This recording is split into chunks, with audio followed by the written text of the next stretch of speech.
having snacks. What's good, Loaded Stacks Universe? Your boy Jokes is here. I got the usual suspects, Marcus and Sin, in the building. Yes, and we are here to do some WrestleMania 40 predictions today. Gentlemen, how are you doing? Excited. I'm ready. But this prediction show, we have some special guests alongside with us. Michael and Ben, I want to give you guys first the opportunity to tell us a little bit about you guys and what you got going on. How are you gentlemen doing today? Doing good. And ladies and gentlemen, we are Awesomania. I am Michael, being joined by the lovely gentleman on my right, your undisputed champion of Awesomania, Mr. Ben Taylor. Well, it's me, your boy. And we do a wrestling podcast once a month where we actually watch old school WWE pay-per-views, WCW and ECW as well, and we just riff them. That's what we do.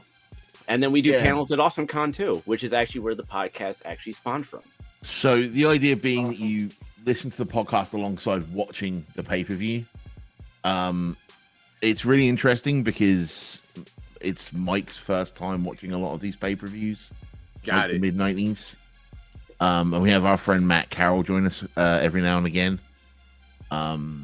It's been very interesting to take someone who never experienced the Attitude Era and be like, this is the revered Attitude Era. And for him to go, this is kind of bad, isn't it? Which is pretty accurate. Yeah, I mean, because I didn't get into wrestling until like late 2000. Yeah. Gotcha. So, Okay. So like by that point, the Attitude Era was kind of coming near its end. Yeah. Got it.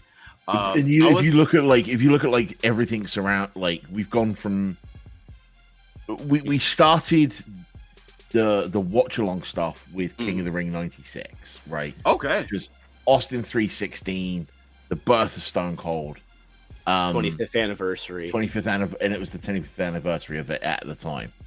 And we've worked our way through to, we just did WrestleMania 15. Yeah. So we've done every month up until that point. Some months we'll do the WWE shows. If we don't like the look of the card, we'll do the WCW show. Okay. And if we don't like either of those, we'll do either do an ECW show, or what we'll do is we'll jump back and we'll do like another show of the other company that we had to skip because we were watching the other company show. So like if we cut to like an August and we don't like either of the cards and we watched WrestleMania in April, we'll go back and we'll watch like Super Brawl from that April or whatever. So the idea is to try and give Mike an education in the Monday Night Wars. And one thing we also did, and actually perfect example, is because WrestleMania was a March pay-per-view, Ben really wanted to do ECW because one of his favorite matches of all time was on that. Living Dangerously 99. If you've not watched the RVD Jerry Lynn match on that, you're doing it wrong. So. I got it. I dig it. Like kind of like Sin, we've recently within the last year and a half, 2 years now, got him back into the wrestling world. So Sin kind of was during the Attitude Era, was watching it, fell off kind of in that ruthless aggression into the era. We've recently brought him back in, and he's 100. I'm catching up like yourself, Michael. Slowly but surely, I'm catching up on things. So it's been a fun ride. But he's back in the fold, and like I'm happy you're doing the exact same thing, because there's some good stuff back then, but then there's some stuff that, just like you said, it's kind of like, this is kind of bad. It does not age well at all. I dig it. So what I'm gonna do is I'm gonna go ahead and throw up some of your links, just so everybody will. So I'm just gonna start from the top. So Ben, if you want to tell us a little bit, I know we got your Twitter and we got your Twitch up here. Yeah, you can find me on Twitter or X at Bobby Goldfish. And you can find me and my good friend Jordan Johnson streaming video games over at twitch.tv/321_TV. Every Thursday, we are currently streaming City of Heroes Homecoming, the MMO from like 20 odd years ago that NCSoft shut down. But recently, they gave their blessing like a private server to continue making things. So we jumped on the private server and we started streaming that. Awesome. And then our other day rotates because of Jordan's work schedule. It's either a Tuesday or a Sunday. And right now we're using that to do some Star Trek Online. Ooh. Pique my interest right there. Jordan and I are both big Trekkies. So.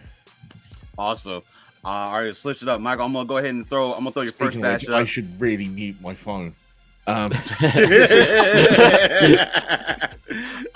You can find me on Twitter. I will never acknowledge it as X, but you can find me on Twitter at TheLindenbaum75. That's also where you can find me on Instagram, but I'm not really on there that much. I'm just maybe posting something here or there that's a reel, but I'm primarily on Twitter.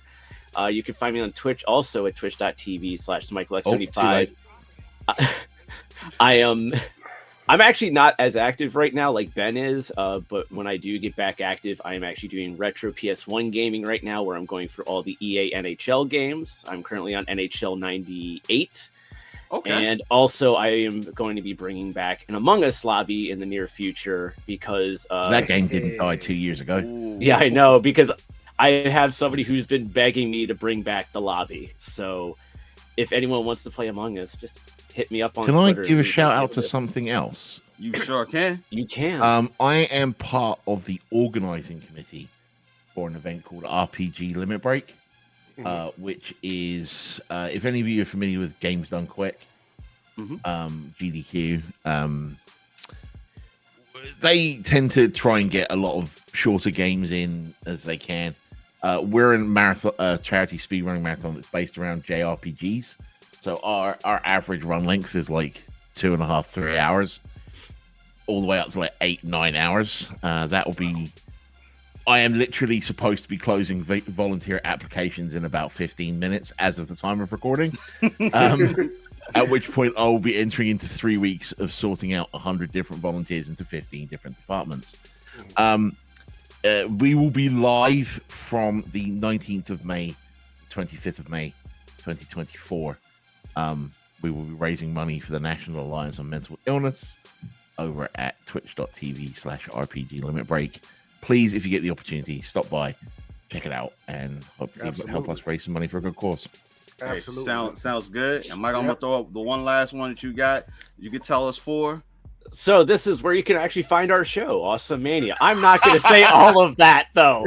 But you can see it. And don't worry, y'all. There's going to be a clickable link, so you'll have it. You can see it right there. I ain't clicking that.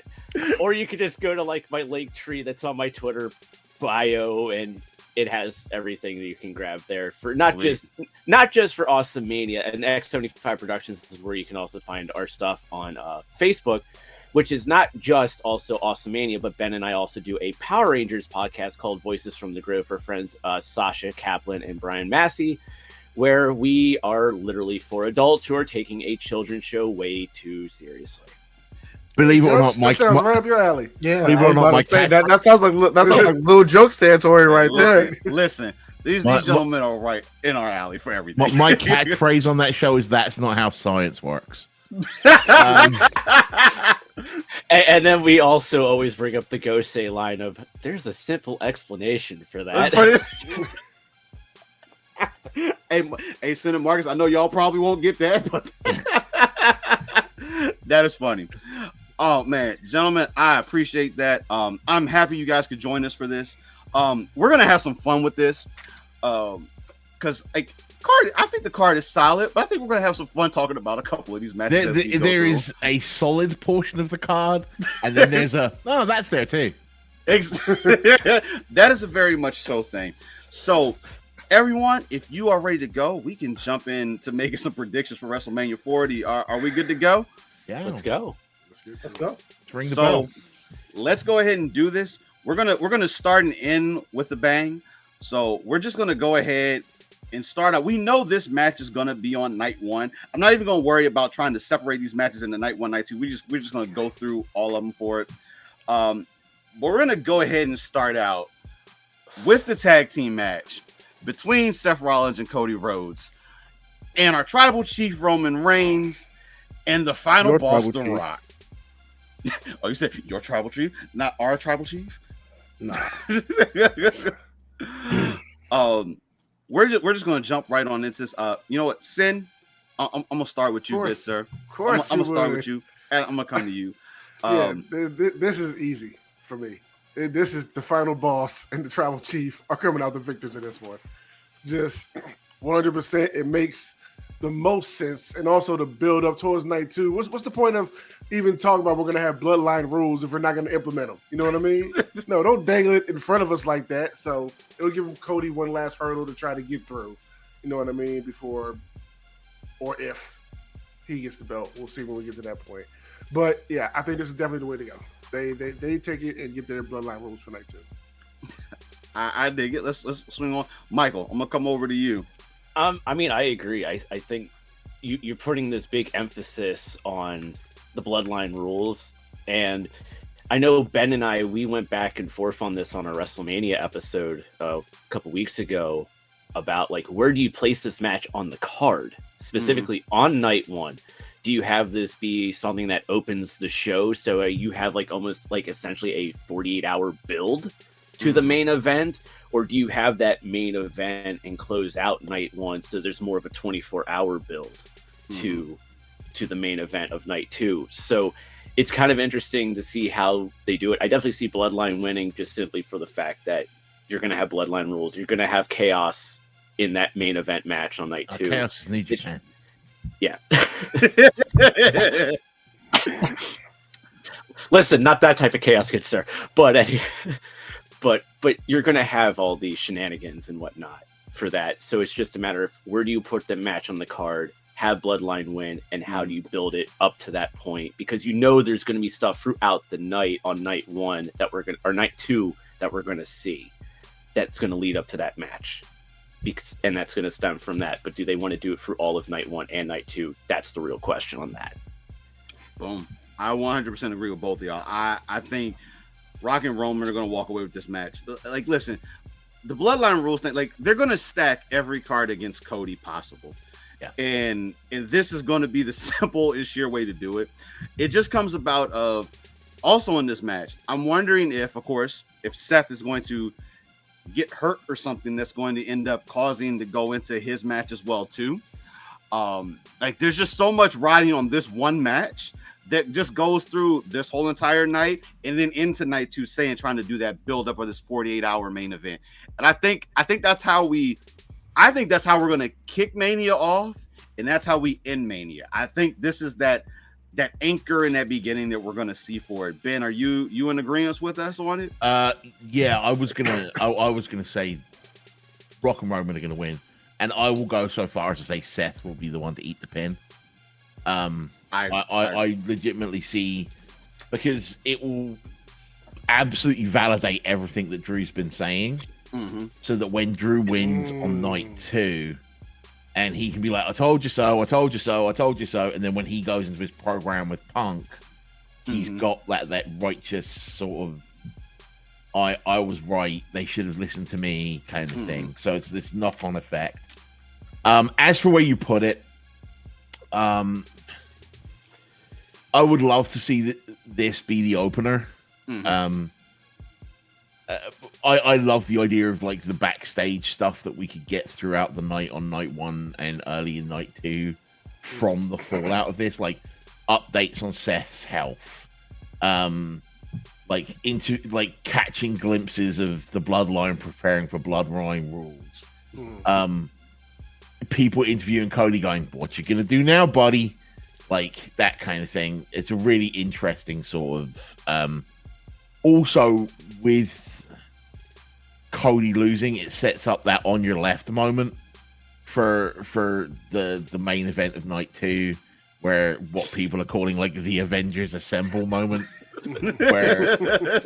where Cody finally puts his plan into action, and like I don't know, like Sami Zayn and Kevin Owens and all the other people that have ever opposed the Bloodline sort of come together to stop Roman.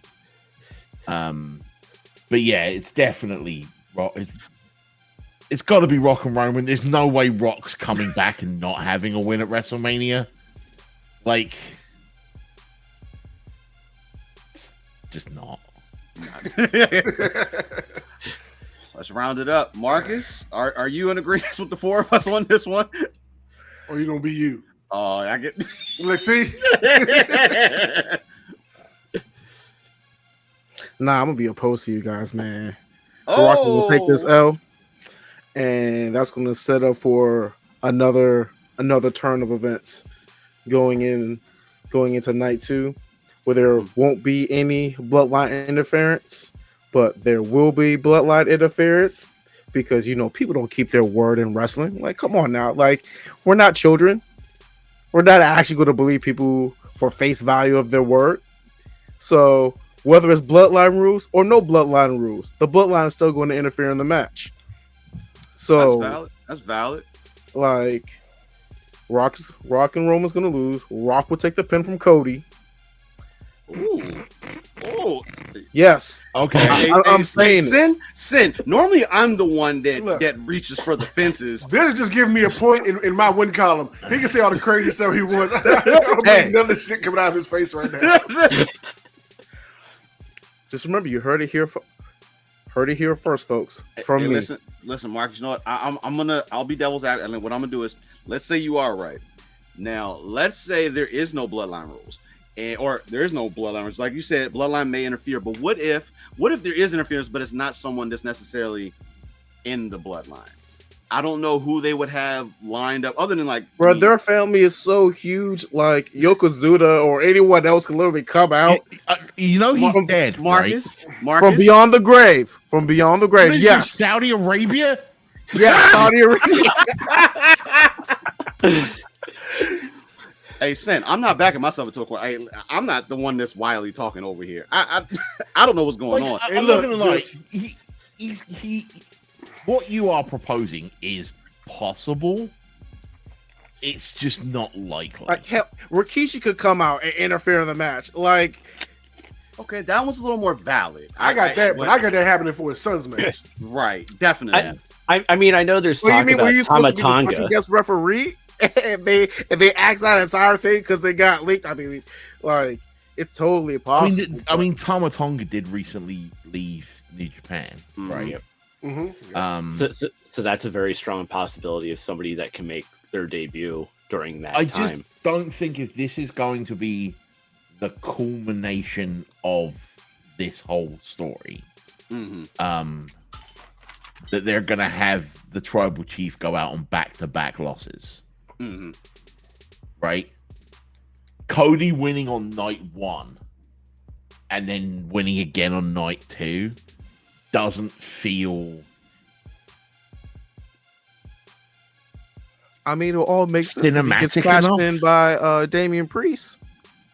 Hey, listen, that's gonna be. Hey, listen, we're gonna have a conversation about that at the end because that has a good couple tie-ins we can talk about. But, but it doesn't feel cinematic enough for me because one of the things that this whole thing has been about is being this I would say well told, but for most of it, it wasn't. I mean, it wasn't until Sami Zayn involved that the angle actually got interesting. But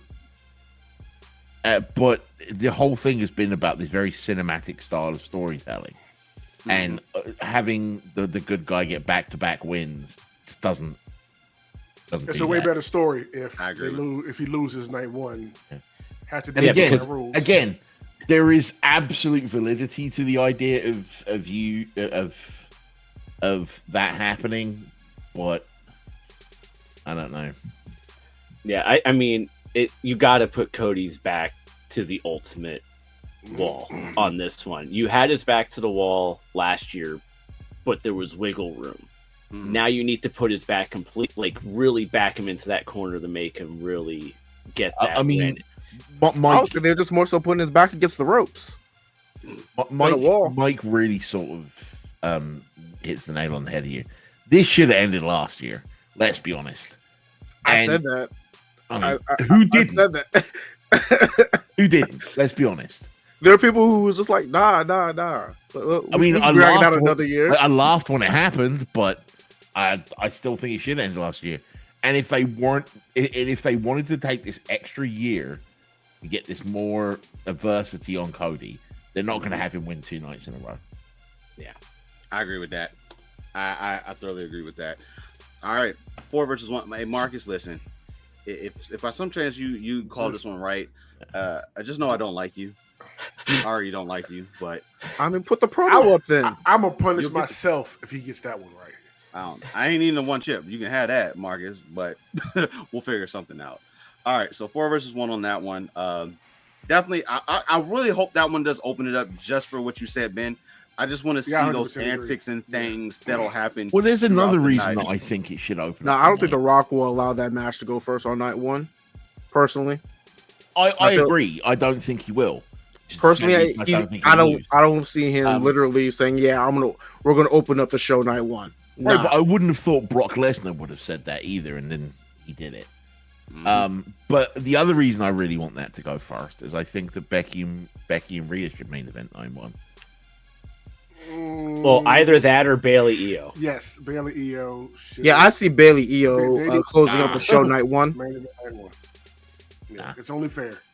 It's only because that it's only now that there's been a focal point on that match and the build up towards it. They wouldn't even put Bailey on the poster. They're not putting her in the main event on 9-1. Yeah.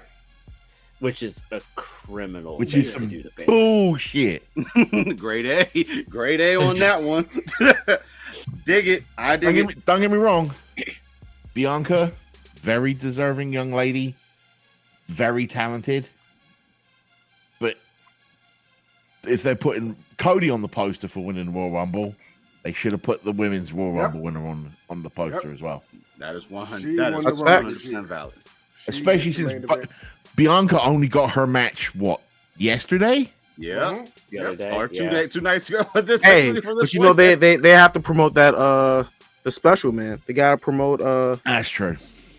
The TV show. So they did the same thing with the Miz. Like when the Miz wasn't even on the card, they did the same thing. Mm-hmm. Yeah, I'm mad at it. Just no. Bailey should be getting that spotlight. Bailey should be on that post. Yeah. And I guarantee this is probably corporate strings in the background. It's like, yo, we need these stars because we just put all this money into recording this series. Yeah, like we need to recoup this money. She's on the cover. We need viewers. Video game. Yep. Dig it. All right. So let's go ahead. We're gonna move on to the next match. Now I gotta mix and match this a little bit because otherwise we're gonna have a whole bunch of these type of matches going on. This next match, I don't even have an image for because apparently the image just doesn't exist just yet. I guess we probably won't get it until SmackDown. I hate to say that. But Bobby Lashley and the Street Profits versus the Final Testament. Oh, the bathroom match.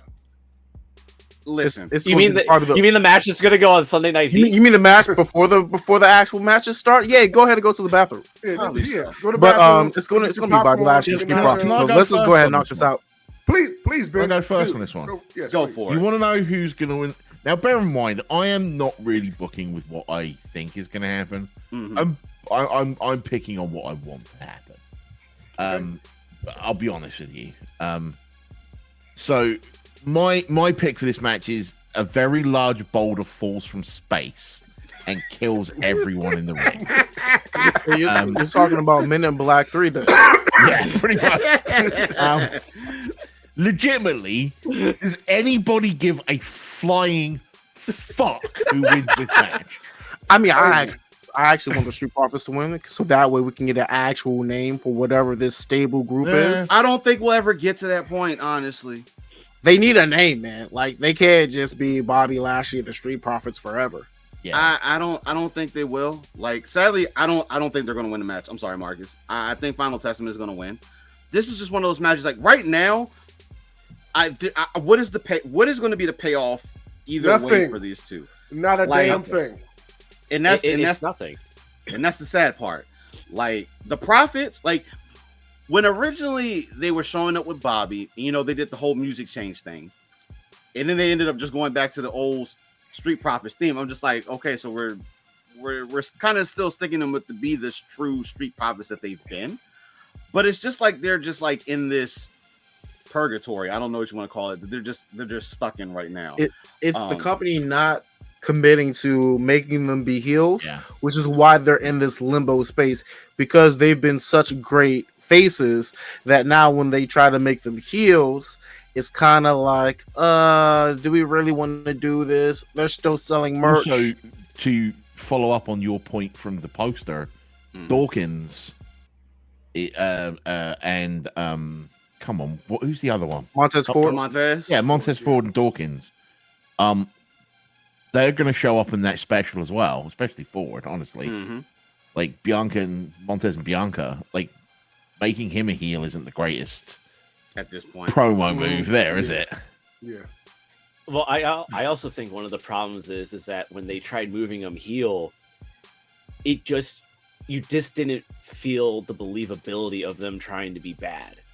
Like Montez, you can feel it, especially when they're doing the whole tease of maybe are they going to break up, are they not going to break up, because you can see, because everyone I think can agree that Montez is going to be the star of that tag team when they do break up eventually. But Dawkins, at least this is my perspective, I didn't feel him as a heel. Like when he tried to be like more ruthless, more aggressive, like what Bobby was trying to make him be, I just couldn't believe it. And I think that's something that maybe they even saw in the back going like, this isn't coming off as believable. And then to Ben's point, like, yeah, you have the whole Montez Bianca show on Hulu, which makes it a little harder to try to make some moves. But believability on TV wasn't relationship there. Aside, though, like you could still have both people be two different aspects because they haven't had any mixed tag team matches together. You know they're together, but they're doing their own thing, just like Becky Seth, which is not the best statement to make, but granted, Angelo being heel, not really believable, but it's up to that star. But let's talk about, get that. And I'm sorry to keep cutting in, but talk about what makes a heel, right? You don't Dominic Mysterio. But you don't have to, like, to be a heel, you don't have to be this mustache twirling evil bad guy, right? You just have to have a certain air about you, and that is very much what they were. That's very much what they were cultivating. Drew's just petty. Yeah, but he's not. He's just out there speaking facts, and they just can't spitting truth. And they just can't handle it. That's all it is. People don't like his truth. So yeah. Daniel Bryan, when he was doing the Earth's Champion thing, like, he wasn't an evil bad guy. He was just out spitting truth, right? And the image and attitude they were cultivating for the Profits and Lashley when they first got together was perfect heel material. They just didn't see that they were being heels. Does that make sense? Gotcha. It's kind of the problem that AEW has, right? Where so many of their main event scene are heels, but they get cheered anyway, right? Because they're good at doing the wrestling, or they're cool, or whatever, right? Like, if you can legitimately name me like 5 faces in the AEW main event scene, I'll be very surprised. Or are they anti-heroes? Are they heels that get cheered? Right? Are they tweeners? And I think that's what they should be going for with the Street Profits and Lashley, is that tweener dynamic, not necessarily making them full-fledged one. I am evil kind of thing, right? They're willing to do whatever needs to be done to win and get to where it is that they want to. That's just plain and simple what it needs to be for it. I'm down for that. So I think where are you at on it, Ben? I don't give a fuck. That is my legitimate answer. Michael, where are you at? I don't care. I'll take a valid answer. it would, honestly, because I'm not a big Final Testament fan. I don't like Karrion Kross. I'd rather go with Bobby Lashley. I think the author's a pain of shit. I think Karrion Kross is awful. Lashley would be better off alone, and the Profits should be in the tag title scene. Like, every person in this match is like, they might as well have called this "Let's get them on the card so they can have a payday match," right? Like, yep.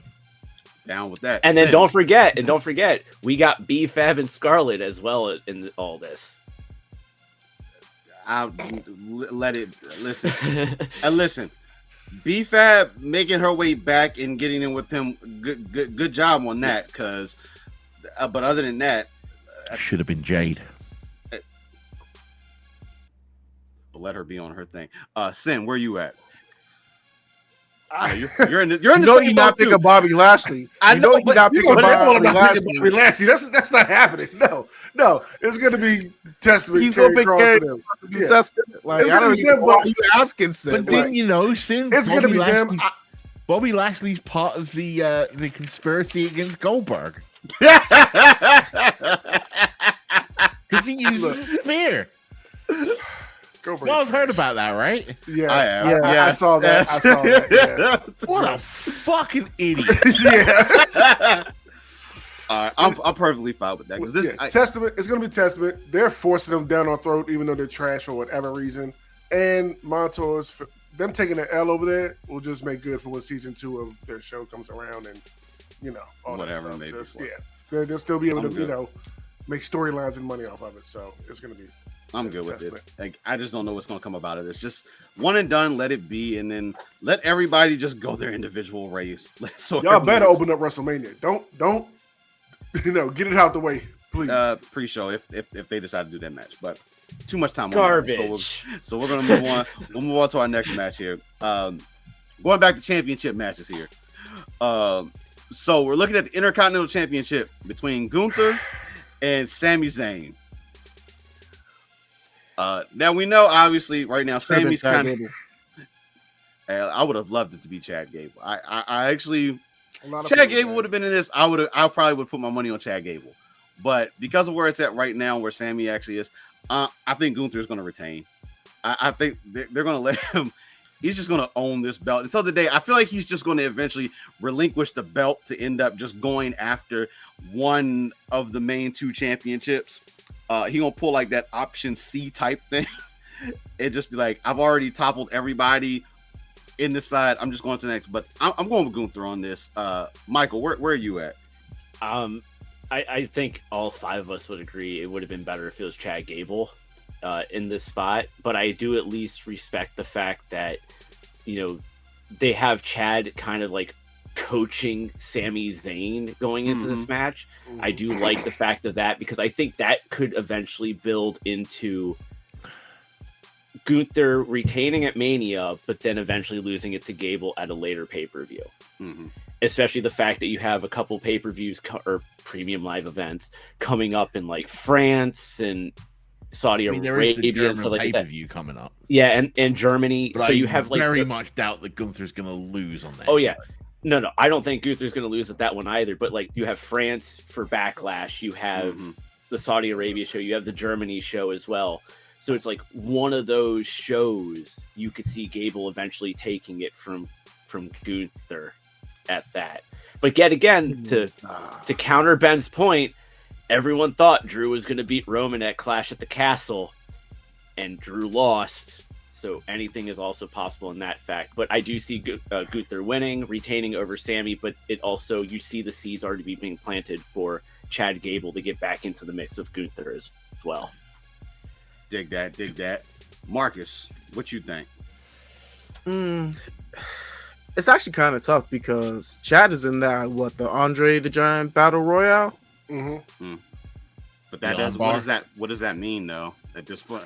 Because for long-term storytelling, that would be his start point to go back to get to Gunther, is winning that match and starting actually from 0 instead of the Gauntlet where he was the last person. So I would see that as his starting point should Gunther retain against Sammy. But if Sammy wins, it's kind of then that will be for nothing, because the big payoff for Chad Gable is him beating Gunther, not Sammy. Yeah. So I guess I'll have to go with Gunther, and then maybe Chad Gable screws Sami Zayn out of winning. I dig it. Sam? I was going to go with Sammy. I'm going with Gunther now. They have the Bash in Berlin August this year.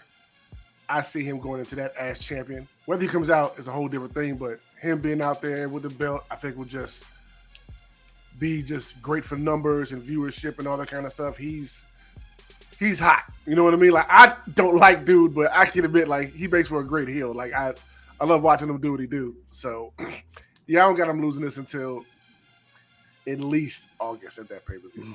He's going to hold on to it till at least then, in my opinion. So, go with the... Ben, wrap it up for us. So I think what's going to happen is Sami Zayn's going to come out, massive pop. Gunther's music will start playing. It will cut to backstage, and everyone will be like, "Where's Gunther? Where's Gunther?" And it will cut to Jacksonville, Florida, at Daly's place, where Gunther is in Tony Khan's office, chopping the shit out of him and going, "How dare you give Mercedes Moné my music? I would like it back, please." Oh god. Oh god. So essentially what you're saying, Ben, is that Gunther is going to murder Tony Khan for giving Mercedes his music. Okay. Yes. That makes a really good story. And for those of you who haven't been keeping up, the opening to Mercedes Moné's music is the music that Gunther used to use on the Indies when he was Walter. Mm-hmm. It was Ringkamp's music, and it just annoys the hell out of me that they turned it into a techno tune and given it to Mercedes Moné on top of her other awful music. In an actual prediction, back to reality. Hey, listen, that first one would be make some for some headlines though.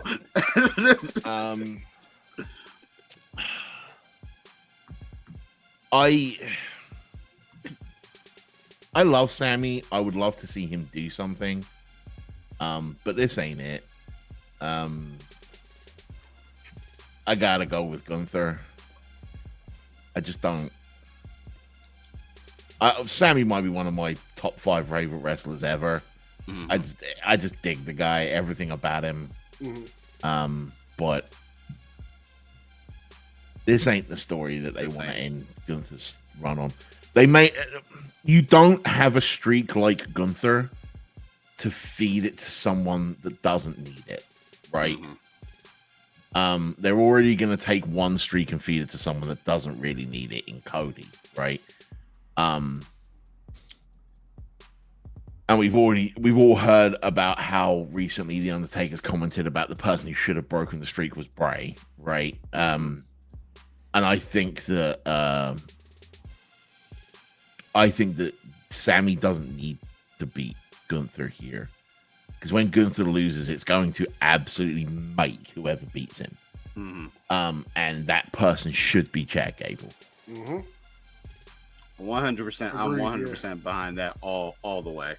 I think this match will be good. I think it'll be. And if it's not Chad Gable, it should be some other young up and comer that needs that they want to elevate, like Tyler Bate, Pete Dunne. We already know Tyler Bate and Gunther can have absolute banger matches. We already know that Pete Dunne can have absolute bangers.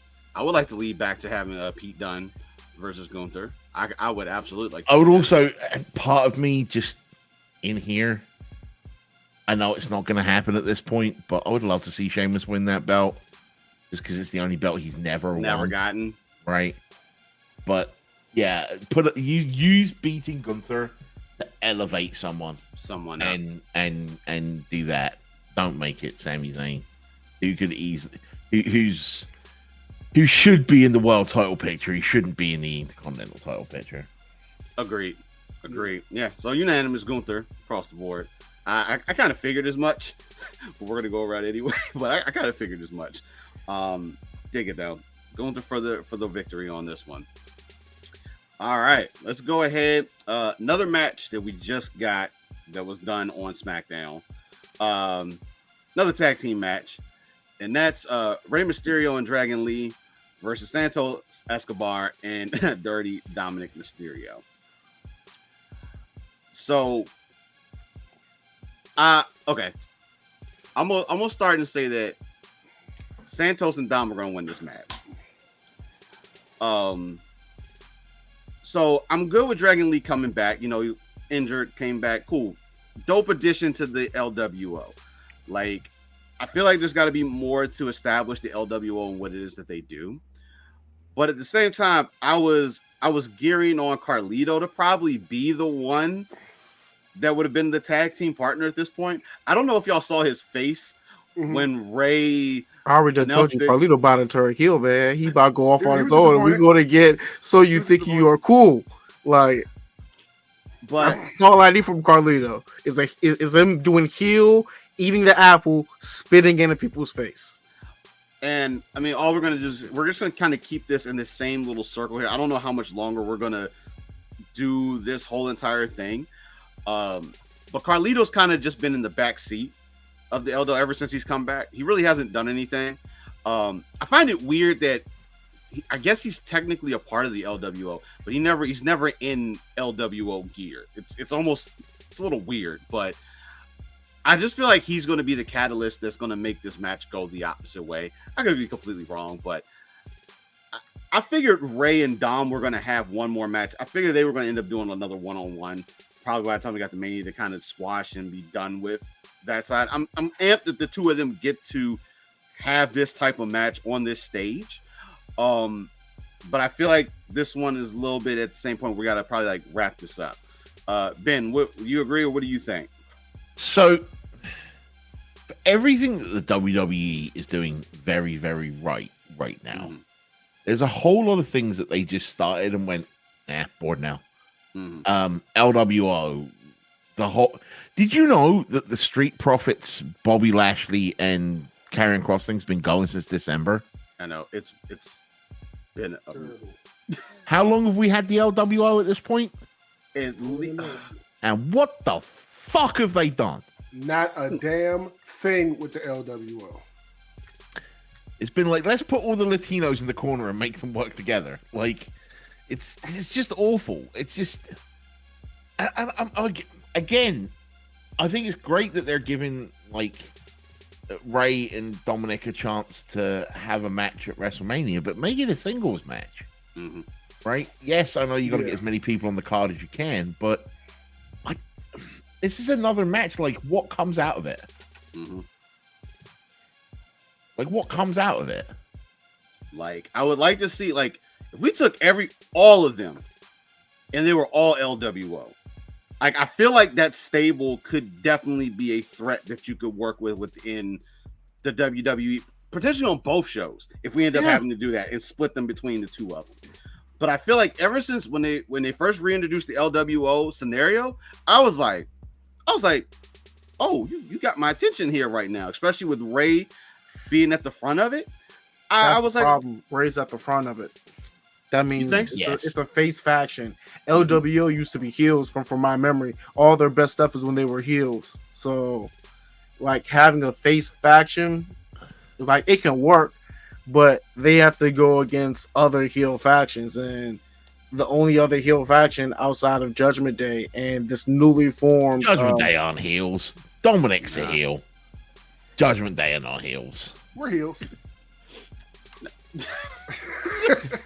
Listen, Judgment Day and, is in the middle. and the Bloodline. Like, those are like the top factions in the company. And if you're in the LWO and you're a faction, then you need to be going after these other factions. You need to be going after these titles. And quite frankly, like, they're not in the title picture. So the only real person out of that entire stable that was in the title picture was Zelina Vega. Yeah. Only to be used as a throwaway, as a throwaway match for another match. Like, so there is a common thought when it comes to making a stable, that you create a stable to elevate someone in the stable. Who has been elevated by the LWO? Nobody. Nobody. Not even Escobar after leaving and forming another stable. Like, not even he's elevated. And I always forget their name. So Santos there was a moment where it seemed like, okay, it looks like we're going to start running with Santos to do some stuff. but then it just started to become like stagnant. Yeah. I just this is another one where I don't actually care about the outcome. Mm-hmm. Who do I think's gonna win? Flip a coin. I don't care. Yeah, this one felt odd seeing it put together. Like, why is Dominic? It's another involved last minute match, with, man. Yeah, like why is he getting? Why is involved Dominic? with this? Dominic teaming with like JD McDonough? Yeah, like it just felt so left field. And I want to that note, like, and what, like, obviously, like, clearly, when it comes time for WrestleMania time, the whole brand split thing becomes irrelevant. But it's like I understand having. I'm fine with that. Obviously, like Finn and Damian tag team go between both shows. But the only thing that was really linking Dominic to go over there was the fact of Ray being there. Yeah. Otherwise, there was no like he just randomly came out the audience to attack and get in the middle of the match. Like I'm just like, why? Like there is a literal tag team in Legado del Fantasma. Mm-hmm. That you could have easily a literal NXT tag team champions. So correct. I don't know why are where they not in the tag team match.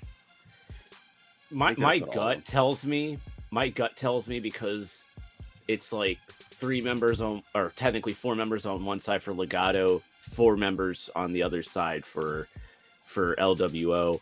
I think this match is way that you could have an 8-man tag match. Yeah, I think of that, I think we could still have that come SmackDown, but there's other things like you mentioned, like JD McDonough. Why is it Survivor Series? No, but the thing is though, poke out my eyes. But the thing is though, is that like you guys mentioned JD McDonough. Why isn't JD in this picture? Because he's kind of been teaming with Dominic. We've all haven't been mentioning the one thing. Luckily, one of the nice things that Triple H likes to do is put things in the background. And one of those background things that's been going on is Dominic and Andrade. Mm-hmm. Like, what factor could Andrade play in this? Because Andrade has the history of Selena and all this other stuff. So this is going to be a cluster. I could tell you that already. But one thing I did read online, and this was an interesting You know what Andrade is going to add to this match? Nothing. Pouting and leaving for AEW. But anyways, again. But one thing I read that was very interesting is that this could be the beginning of a redemption arc for Dominic, because because they're like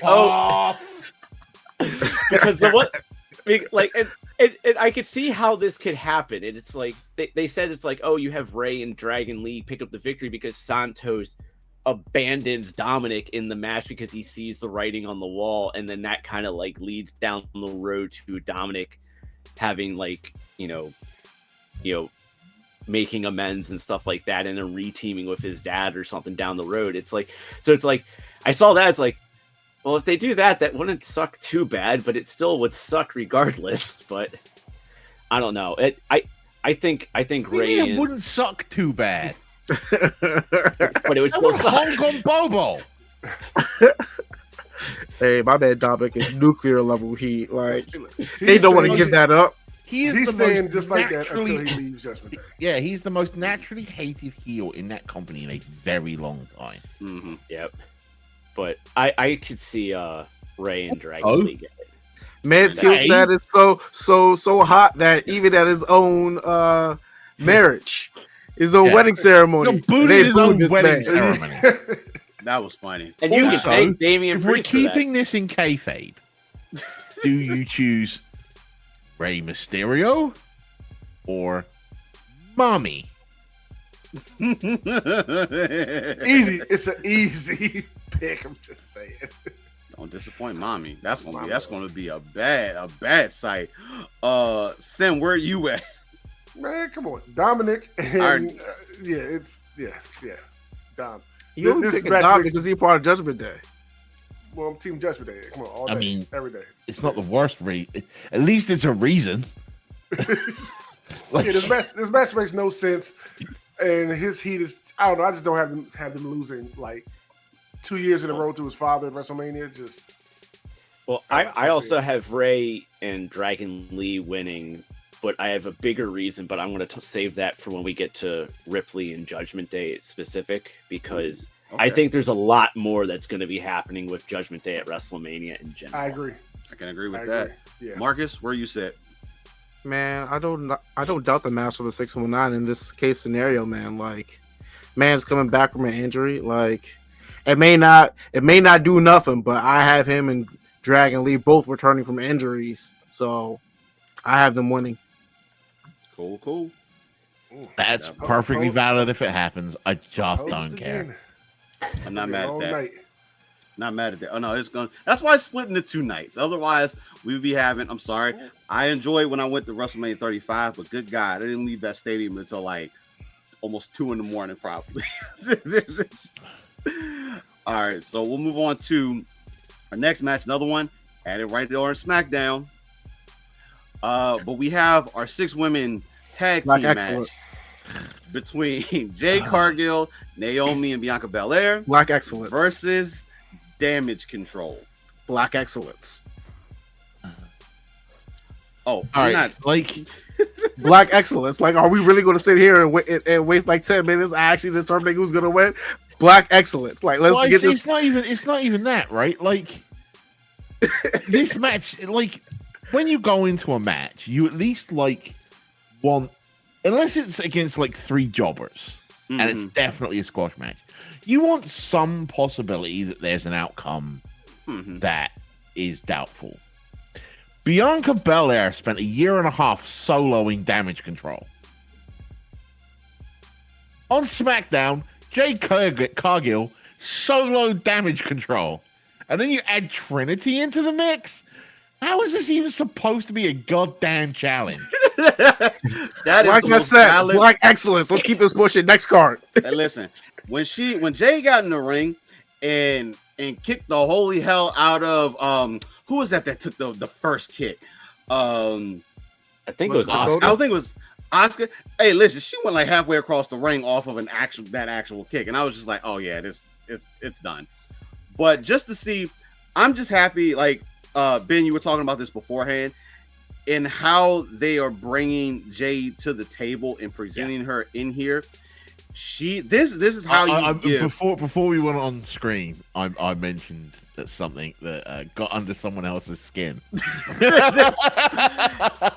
And it was, I'm sorry, they are doing right by her in this intro, and I do not see her losing this actual first match. Obviously, she was in the Rumble. They're protected from when she actually starts doing singles competition. So, like, I mean, they WWE made with a single entrance made Jade look better than AEW did in 3 years. Yeah, the single entrance. And do me a favor, throw that graphic back up real quick, because I want to point something out real quick. I want you to look at Jade, Naomi, and Bianca. And somebody actually tweeted this out, and they said, you have 3 strong black women, 3 different shades, 3 different body types that women, like especially like young black girls, that can look up to. This is going to be such a monumental moment when you see those 3 women in that ring for WrestleMania. Can you put the Gunther Sami Zayn graphic back up for a second? I got you. And can you put the Rock Roman? And now put the Black Excellence graphic back up. Yes. Why aren't they looking at each other? Every other graphic, they're looking at each other. Last minute graphic. Hey, if you want any more proof, this match wasn't planned. Oh man, so I don't even think we need to go. Are we all in agreement? Yes. Wait. Sid, are we in agreement? Sid, are we in agreement?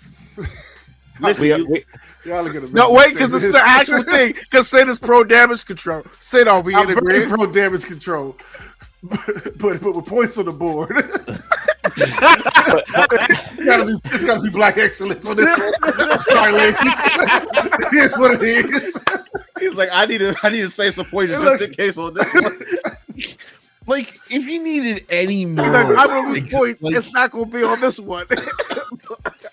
No, there are times to be like, I could take the controversial pick here, Mhm. right? But this is not that time, Yeah. Nope. right? Like something like literally major, like really major, like an actual Like an actual injury or something. What would have to happen in order for it like not to happen the way we think we're going to happen, or like an actual swerve. And I just don't see that happening right now. Like there would be no reason for Jay to come out to turn on both Bianca and Naomi. So like that's that ability to suspend disbelief is gone. So like there's no reason for them to lose. The only reason I could see Damage Control winning is if someone's legitimately injured and they need to win end the match like that. And to do the shift. Yeah. But I will say this, definitely Black Excellence all the way. We're all in agreement on, but I do see at some point teases between Jade and Bianca. Oh, we all know that's already been teed up. Oh yeah, so like that, like we're probably gonna see them try to do like one-upsmanship against each other in the match and stuff like that. Hey, listen, they bench pressing. They bench pressing in this match, bro. Of course, it's Damage Control. Look, I mean, I love them, but they're tiny. Come on now. Let's be honest at this point. They are legit the cruiser of the cruiserweights. At some point in this match, Kairi Sane is going into space. Like, let's be honest. I'll catch her. This going thrown right to the outside of the ring. Sweet. I kind of figured we were all going to be in agreement on that. Like this is going to be a phenomenal way to get Jade's career kicked off in WWE. I can't wait to see. Obviously, that entrance at Mania is going to look so money. Oh yes, yes. It better be money.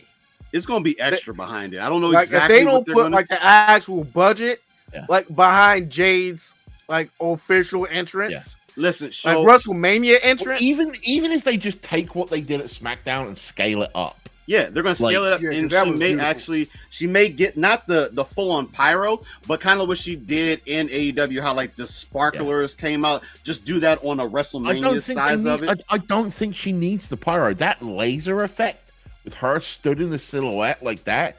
Oh, that was so beautiful. That's it. Like that's the one. That's the one. Yeah, for the Cody Vader. I'm down for it, but the Young Bucks have that now. They do. All right, let's go ahead and move on to another championship match here. This one, which is probably going to be a little crazy, is the six-pack ladder match for the Undisputed WWE Tag Team Championship between the champions, the Judgment Day versus Awesome Truth, Austin Theory and Grayson Waller, New Catch Republic, the New Day, and DIY. Awesome Truth. I'm in the same place, Mark. I feel like with everything we've done. But at the same time, like I'm gonna be real with you. Like I wouldn't mind seeing New Catch Republic be tag team champions, but I just don't know if this is the right. I mean, I wouldn't mind seeing DIY as actual tag team champions, but here we are. DIY there was a point, but unfortunately, they just don't have that same shine that they had when they were in NXT. Y'all be mad with Austin Theory and Grayson Wheeler. Shut up, Sid. No. H-Town Down Under is not winning. Stop it. Hey, listen. Stop bringing your Aussie, all agree? Into this. Can we at least all agree that they messed this up? And this should have been Awesome Truth against Judgment Day. Yes, 100%. The IC title match should have been the ladder match. That way, someone could win it without beating Gunther. Yeah. The IC title match should have been the multi-man match. Should have been the ladder match. And this should have just been Judgment Day versus Awesome Truth. Because that would have made Awesome Truth winning feel like more of a payoff. Because in this, they're not necessarily overcoming Judgment Day, right? They're just throwing ladders at people. It doesn't feel like as good of a payoff as just beating them. like take last year, right? If the Sami Zayn, Kevin Owens versus the Usos match had been like a 6-team ladder match, it wouldn't have had that same payoff as the match that we got gave us. Which I think is the issue here. Is they've done a really good job of building this Awesome Truth and Judgment Day program to pay it off in a weird way. But I want to play weird way. But I want to play devil's advocate on one thing. Do it. What's one thing that they've been wanting to do for a long time with the tag titles? Split. Yeah, they could legitimately have one team grab the red belts. About splitting tag titles. I'm sorry. Yeah. Like imagine like you have two teams up there, like say New Catch Republic for SmackDown and Awesome Truth for Raw. Awesome Truth, one of the members like Miz grabs the Raw belt and Tyler Bate grabs that SmackDown belt and they pull them down at the same time. That way, you get rid of that problem of like only one thing of Undisputed. Now you can have your Raw and your SmackDown again for tag teams, but you still get your Awesome Truth moment, which I agree with Ben is diluted because of the fact it's the 6-man thing, but you finally also get to split the belts, which I think everyone's been wanting to see for who knows how long at the same time. Build a stable, solid tag team division. More matches, more opportunities, more consistency. I don't think the answer is to split the tag belts, though. They are likely to do it. That's the reason they may be doing a ladder match, which is something I was going to come on to. But that's not the answer. There's not enough tag teams to warrant 2 sets of tag belts. It's just not. See, I'm in the same place that Ben is, and I am about just unifying those belts and just having one set. And if it means that the team has to go between both shows, so be it. And you can have the tournaments between these tag teams, because right now having these tag teams just split up on both shows is just sometimes it feels like it's an injustice. Because if there was more, like we've been seeing small glimpse of more tag teams, but it's like with the way that they're split up right now, it just seems like it's a disservice. Yeah. It also, am I going to say it? Yeah, whatever, fuck it. I don't think Awesome Truth is the people to put the titles on. They're just starting to get some level of great tag teams back together. Catch Republic, DIY, New Day, even Finn and Damian Priest have started proving themselves as a team. There's the Street Profits. There's I nearly vomited when I thought AOP. But Alpha Academy, and then the teams that you could pull up from NXT as well. Yeah. There's the Creeds now as well. Like Creed brothers. You got the tag teams in LWO and Legado. Yeah, but the point being, I don't think it's the time to put the titles on a comedy team. They're gonna do it, but they shouldn't. I'm not mad with that. I don't know, because the Miz always takes whatever championship belt he gets, and he takes it really seriously and really and then R-Truth takes whatever championship he gets and fucks with it. He turns it into a joke. As long as they don't end up saying, hey, Miz, why don't we turn these into like the 24/7 365 championships and we just defend these everywhere and all? Like I can see him trying to pull some stuff like that. I think that entire title gimmick dead in the water. Like we're not doing that no more. When Nikki Cross could not even drop it into the actual trash can, you knew that belt was dead.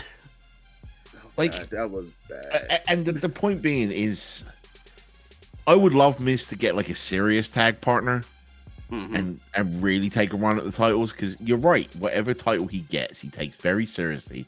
He does his best to elevate. But since he came back from the NWA, Yes, WWE. He was in the NWA for a time, even though you say he's been in WWE since the year 2000. He's been a comedy wrestler. He's been a comedy gimmick. And everything he does ends up stupid. Not necessarily bad stupid, but stupid. I understand. And this is not the time for that.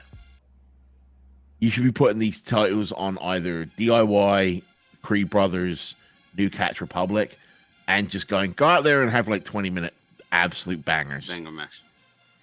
Prove what our tag division can do, because the competition are doing that every week. Like every single week. I dig it. So I think we're all in the same place. I'm thinking we all think it's going to be awesome. Truth. Does anyone feel different about that?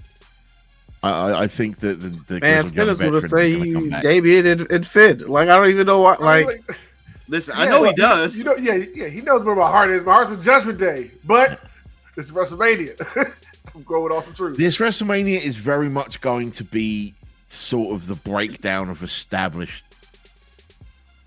stables. It feels like Judgment Day is going to lose quite a lot, except for certain people. Right. It feels like the Bloodline's going to lose a lot, except for The Rock, who can then use that to take over the Bloodline. Like, just Chief.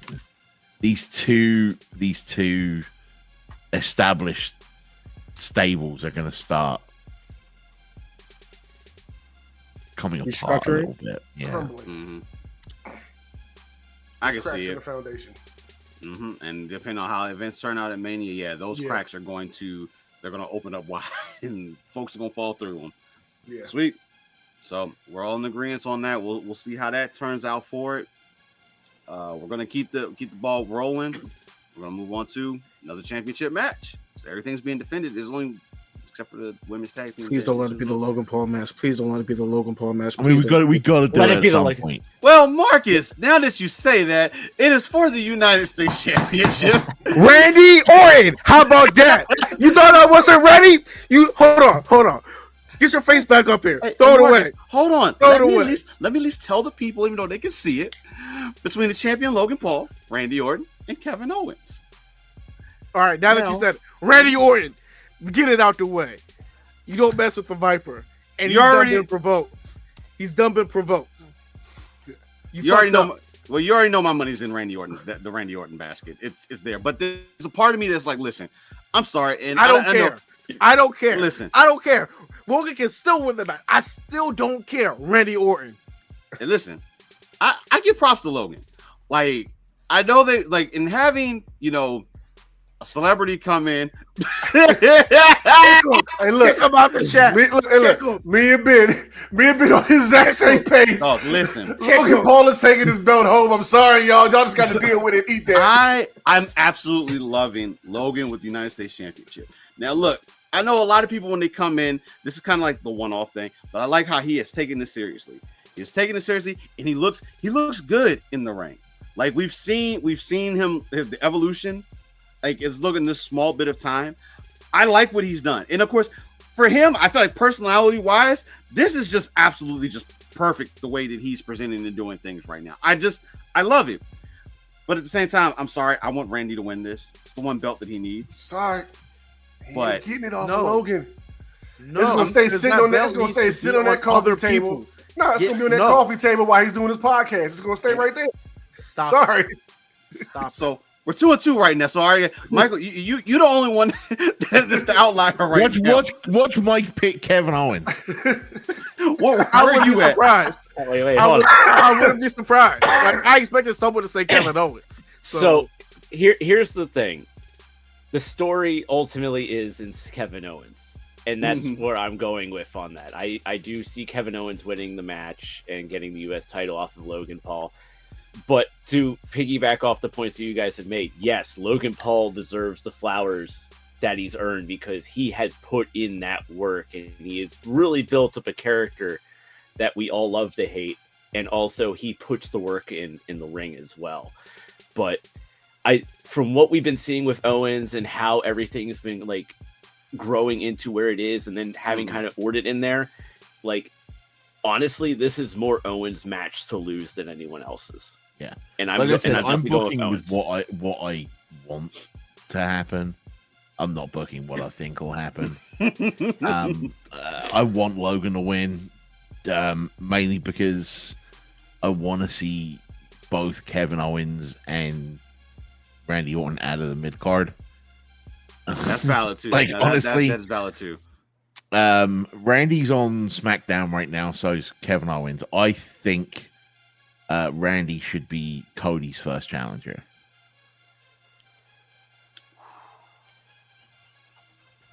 That would, hey, listen, that's kind of a full circle. I mean, that would be what Collision did just yesterday with Matt Cardona versus Adam Copeland for the TNT Championship. It would be that exact same scenario.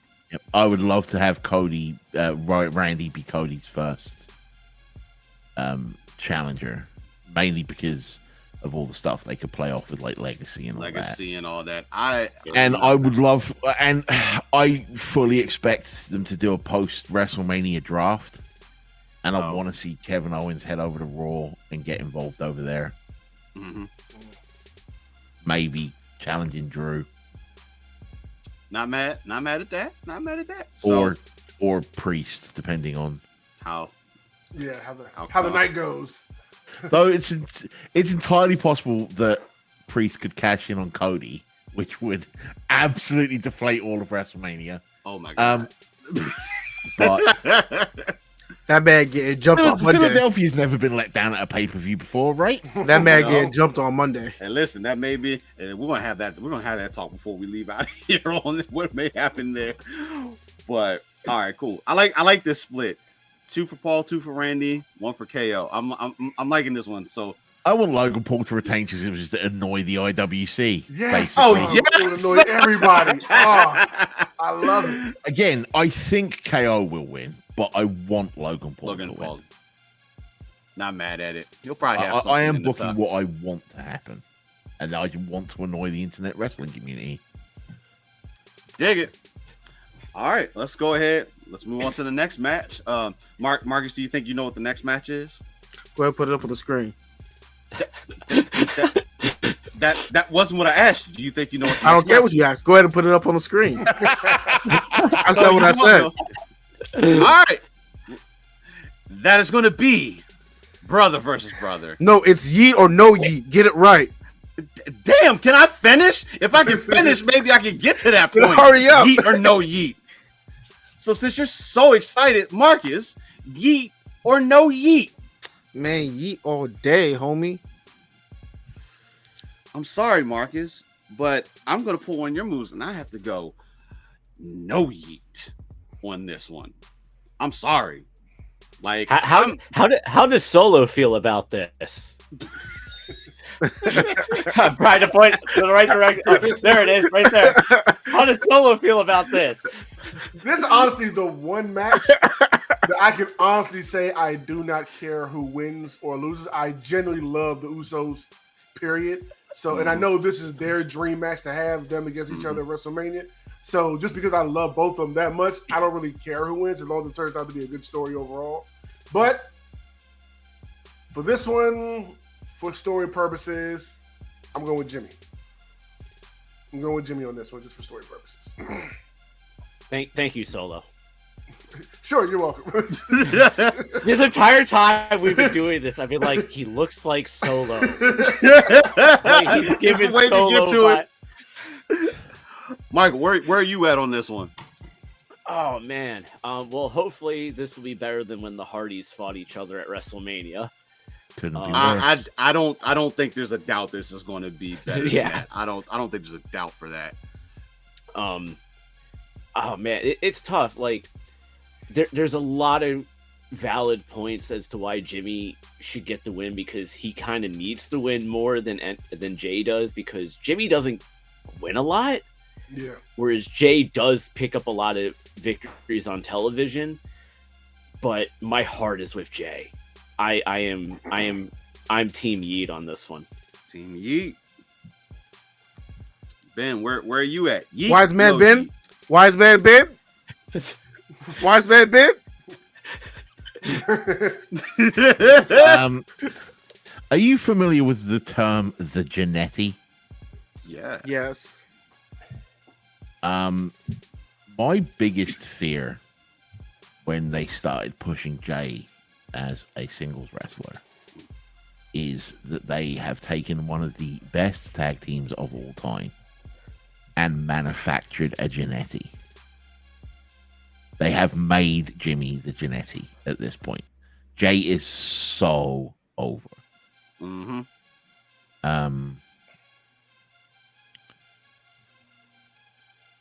And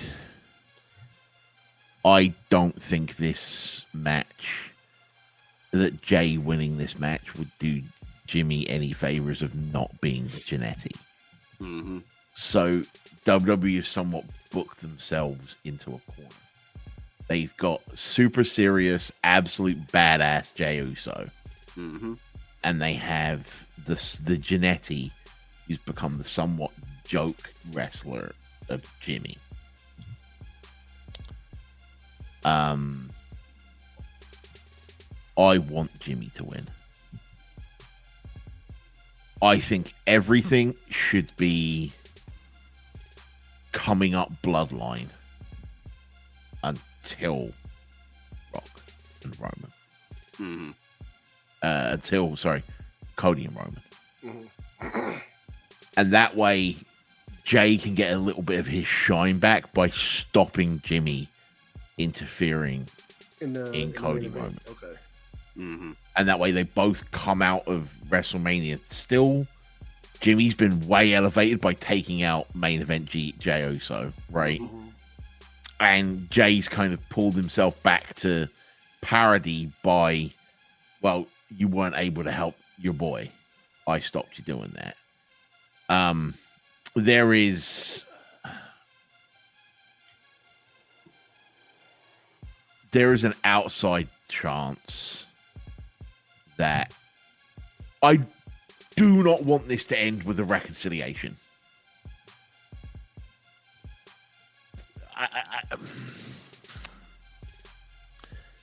Like when I don't know, it's I'm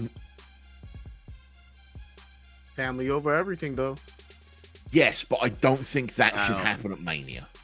The only way I could see that happening. I think what should happen is he beats Jay at WrestleMania. Jay stops him on night 2.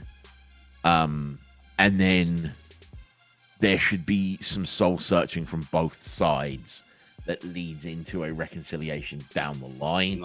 I don't think the reconciliation should be instant. I agree with that. Yeah. I'm not mad at that. Take some time for the reconciliation. Those two have hated each other for months now.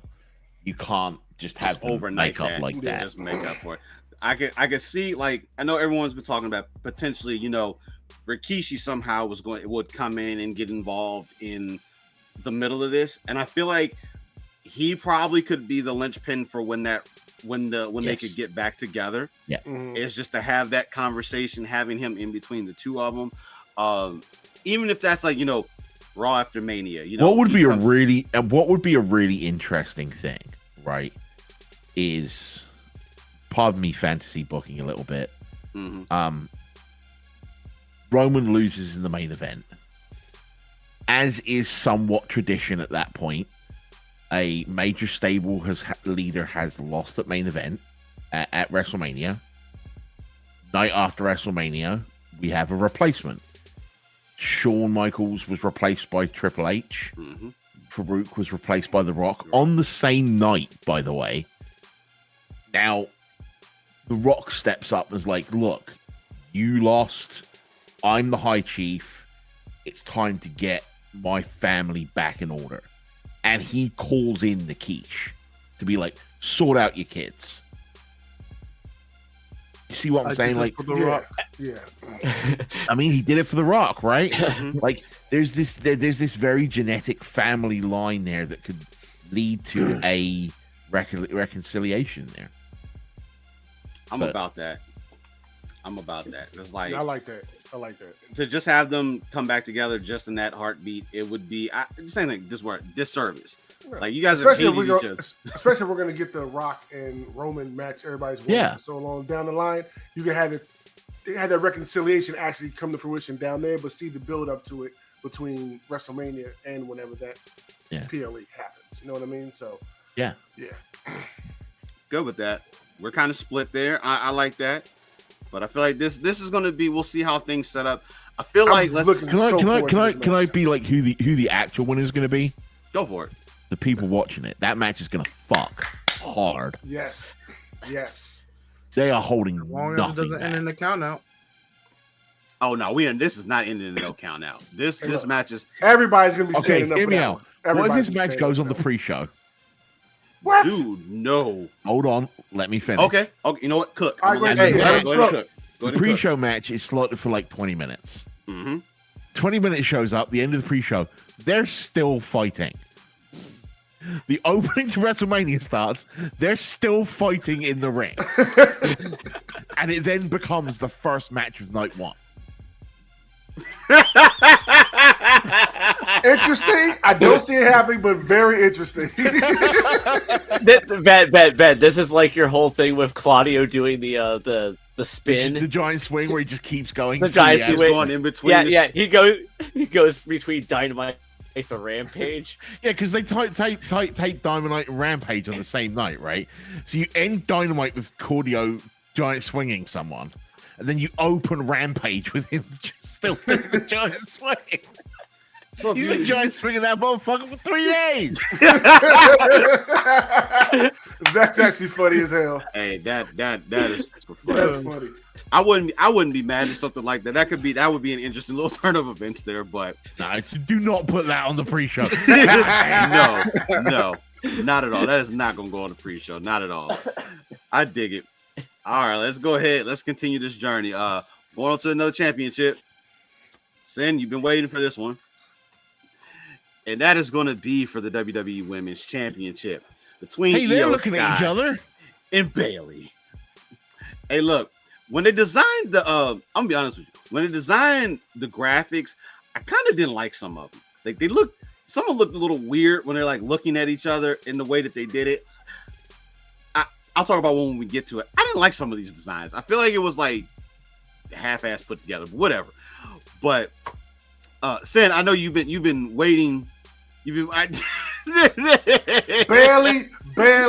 Barely give her fucking flowers. Let's go. She's winning against Io. She is winning. It's Agreed. Bayley's time. Yep. It's Bayley's time. She's earned it. She's earned it. Like you're talking about somebody, and Ben and I, we talked about this on our last episode too. You're talking about somebody who is legitimately the MVP of WWE during the pandemic era. You know, she was one of the people who literally carried the company on her back, and then right before they went back to live crowds, got injured getting ready to come in. Like Bayley, you know, we said it earlier on the show, she should be on the freaking WrestleMania poster, but she's not, and it's criminal that she's not. Like, I know she's not going to get to like close out either night, but they better put that match in a very good spot where she gets all the shine in that big spotlight. So there are two big spots, and it's the opening match and the ending match, right? Mm-hmm. I would love to see Bayley Io open night 2. That would work, especially the fact that Becky Lynch has been very vocal about wanting her and Ripley opening up night 1 and opening up Mania as a whole. Mm-hmm. So I could potentially see that, but then the problem with that would be do you want to have both singles women's championships opening up both nights? Yeah. I mean, that's the only problem I could see with that. Better than putting it in the middle of the card on night 1 or night 2. Yeah. But yeah, no, but definitely this is 100% Bayley. I agree with Sen on this one. And give her all the pyros. Don't hold back. Give her all the pyros when she wins. Oh no, that shouldn't be your most certainty. Bring back the wave man. I was about to say the wave man. Hey, listen, that'd be funny. Bailey buddies. The Bailey buddies. After all that, that's maybe we don't get pyro and we just get like super gigantic Bailey flailing buddies out here that are like normally super sized or whatever. I don't know. But Ben, you in the same place?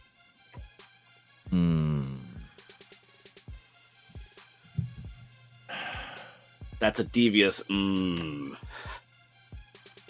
torn on this one. What do I want to happen? I want Bailey to win all day, every day. What do I think is what do I think is going to happen? I'm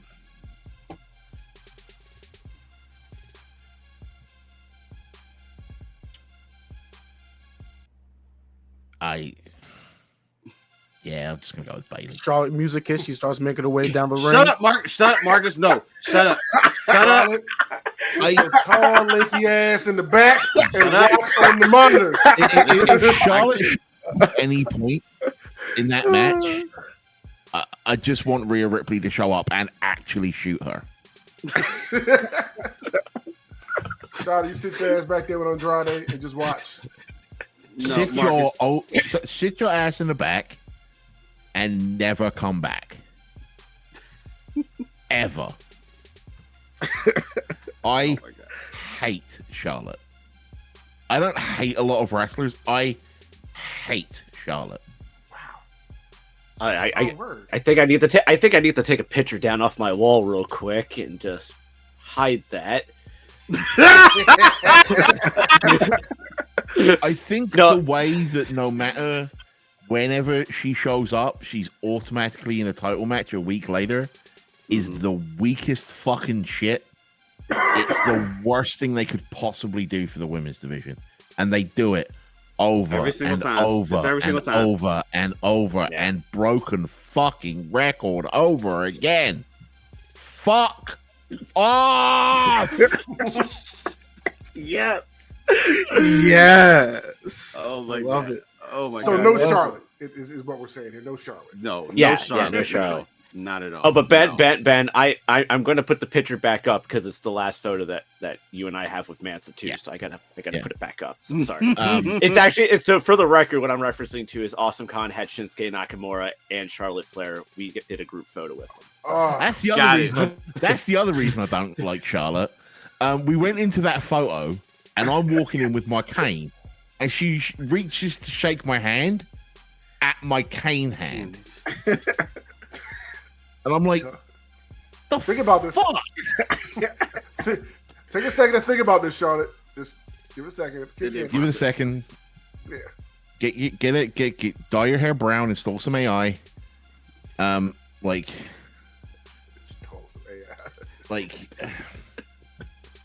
I just fuck off, Charlotte. Yes. And I know this is supposed to be about Bailey and EO, and they're both. I hope not. Though. Hey, I'm damage control. I love them. It's my faction fighting each other, but I'm sorry, Bailey. My issue is again, the point of a faction is to elevate someone. Bailey didn't need to be elevated. EO did. Mm-hmm. Dakota Kai did. I feel Dakota got the short end of the stick because of her injury. Yeah. Right. Which makes me think that Dakota may help Bailey win. That was my thought process. That this is like she's another hidden sleeper again within Damage Control to kind of come back at the end just to make sure things. Nah, Dakota gonna be out. She gonna be sent to the moon. That's no. Kyrie's being sent to the moon. Hey, everyone being sent to the moon. We got 3 powerhouses. Yeah, they're in that match. I don't think they're going to throw Dakota that hard with her just coming back from injury, sadly.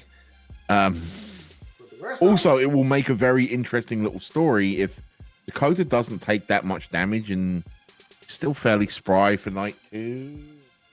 Be nice and fresh. But anyway, I don't know. If I want Bailey to win, and so that's what I'm going with. That's it. Marcus, there's no Charlotte in this match. So you have 2 choices here. And even if Charlotte was in the match, I still wouldn't pick Charlotte. But Bailey's probably going to pick up the victory here. Close out the this saga of Damage Control. Mm-hmm. And let's be honest, she deserves it too. 100%. 100%. All the flowers. I dig it. It's not even about her flowers at this point. It's about time she got a title again. Mm-hmm. And not only that, but of all four of the four horsewomen, she's the only one who has not had that WrestleMania moment either. Like Charlotte's had it, Becky's had it, Mercedes has had it. It's Bayley's time. Yeah. Valid reasoning. Yeah, Mercedes has also lost more at WrestleMania, though. Has lost more than any of the horsewomen, which we'll talk about later times because. But the thing is, though, is that the worst horsewoman. Stop it. But the Stop. Thing, Stop. But the thing, but the thing is about Mercedes is that she still had that historical moment of her and Bianca being, two black women main eventing WrestleMania. That is still considered a very historical moment that she was part of, despite whether she won or lost. So she had the moment. That's all that matters. Because some people, unfortunately, will never get to have that type of mania moment. So, yeah, dig it. Bayley across the board. Mercedes is still the worst horsewoman. Let's go ahead and unless you're counting like Marina Shafir, because they were technically the horsewomen too. Yeah, they were, but nah, we'll let that one be. So let's go ahead. For now. Let's throw another one in the middle. Like I gotta throw these into places as much as I feel bad, but LA Knight versus AJ Styles. Yeah. No. Stop. Control yourself. No. Music for AJ, apparently. Yes, apparently AJ, he did acknowledge that the current music just doesn't fit his character right now, which I agree with. So we'll see if that happens at Mania. And my man come out to some, either that or he's going to come out to like some Don Callis, like one note type thing and just walk out. I don't bring back his original TNA theme. Listen, if he was able to, listen, if they ever are able to get the rights, if they got the rights to that,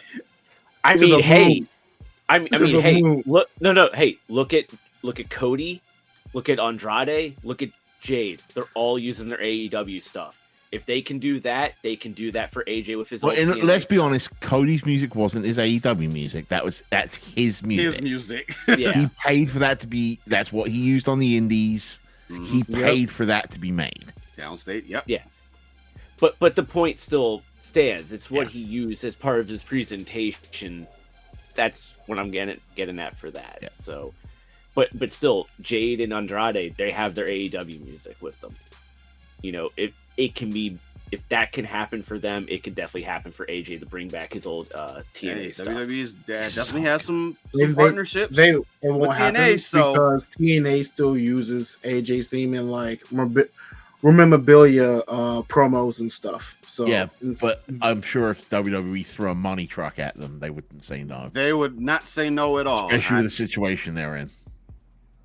Valid points there, but Sin, I'm going to go with what you just said. Actually, let me go that way. I hate when I do that.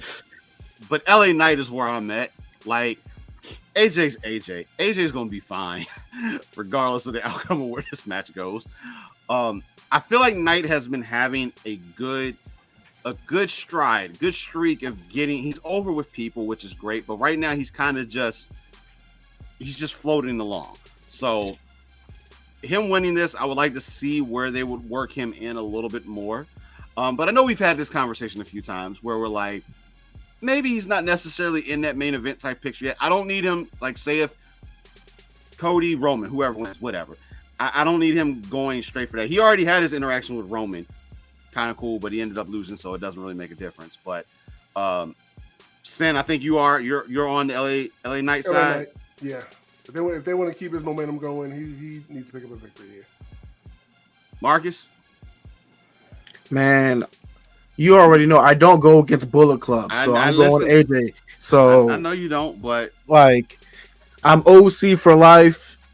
Like we're not doing this. This is the lone wolf, my dude. This is lone wolf. This ain't. And that's the exact reason why I'm picking AJ Styles, because lone wolf AJ is good AJ. I want Lone Wolf AJ, and I want more victories with him to get him out of this rut that they put him in this mid-card status. So, like, get him out of there. Get him out of there. Ben? So they started this really interesting thing with AJ and the OC, and there being this weird tension between them. Mm-hmm. And then the OG just fucked off to NXT. Mm-hmm. It was just like, exactly.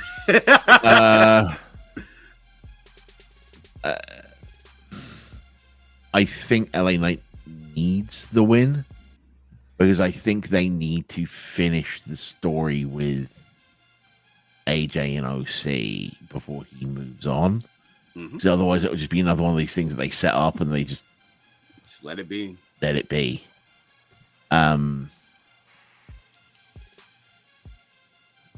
want to see LA Knight win just because, as was previously stated, he got really over fairly organically, and then sort of they bungled it pretty hard with coming out of the Saudi Arabia match, and it was just. I think we're at a point where they need to start building him up again. Mm-hmm. AJ needs to finish the story he has in front of him before he moves on. So I'm going with LA Knight. Dig it. I'm not mad at that. Yeah. Michael? Yeah. I definitely agree with what Ben's saying about OC. And one thing I will say is I do see LA Knight winning. He needs to win to like reestablish himself, and beating a guy like AJ at WrestleMania is a great way to do that. But I could see AJ winning under one circumstance, because Ben mentioned OC, but the only two who went to NXT was Gallows and Anderson. Mia Yim is still on SmackDown. And I could see because they're ever going to do anything with Mia Yim.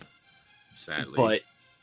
But if AJ were to win as part of this whole story with OC, I could see Mia getting involved to help AJ. It feels like every other month we get a promo on Twitter recorded backstage from Mia Yim going, "No more losing. I'm going to win now." And then she just doesn't do it. Yeah, and that's part of the unresolved story amongst the OC right now. It's like, because it's not just AJ and Gallows and Anderson. She is part of that group. They have like Gallows and Anderson still view her as a member of the group. Mm-hmm.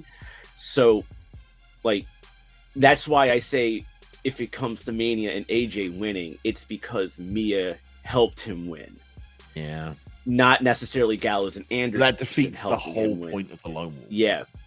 But then at the same time, LA needs to win a lot more than AJ does in this match. And that's why I'm definitely going with LA Knight. But there is that little nugget in the back of my head going like, could this happen with me?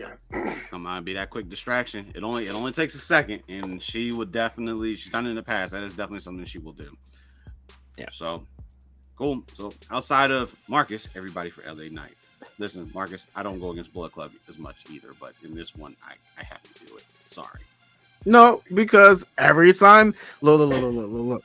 Hold, we're gonna rewind right now, because every time it comes down to this man, LA Knight, it's always you and Sid. Yeah. What? It's a, and like I just like I don't see it. Like I've seen enough of him in TNA. Like I've seen enough of him here in WWE. Seen both of them in TNA. Like I said, I'm not the biggest LA Knight fan. I just like saying the chant. That's it. Like, I don't. Outside of that, I'm indifferent to the guy. Like it's just fun to go with everybody. That's it. Yeah. Like I see him forever being a mid-carder. No. Like, I forever see him being a mid-carder jobber. Like I'm sorry. Like I just don't see him winning the big one. But most of the Bullet Club are mid-card jobbers. sorry. Hey, look, he silenced him. Did you hear that? Nah. That's the greatest fucking thing I've ever heard in any way he's before. He shut him up. Okay, so tell me right now, who's the current leader of the Bullet Club? He ain't main event. It's not Jack Perry, even though technically it is Jack Perry between him and Finley's son. Yeah.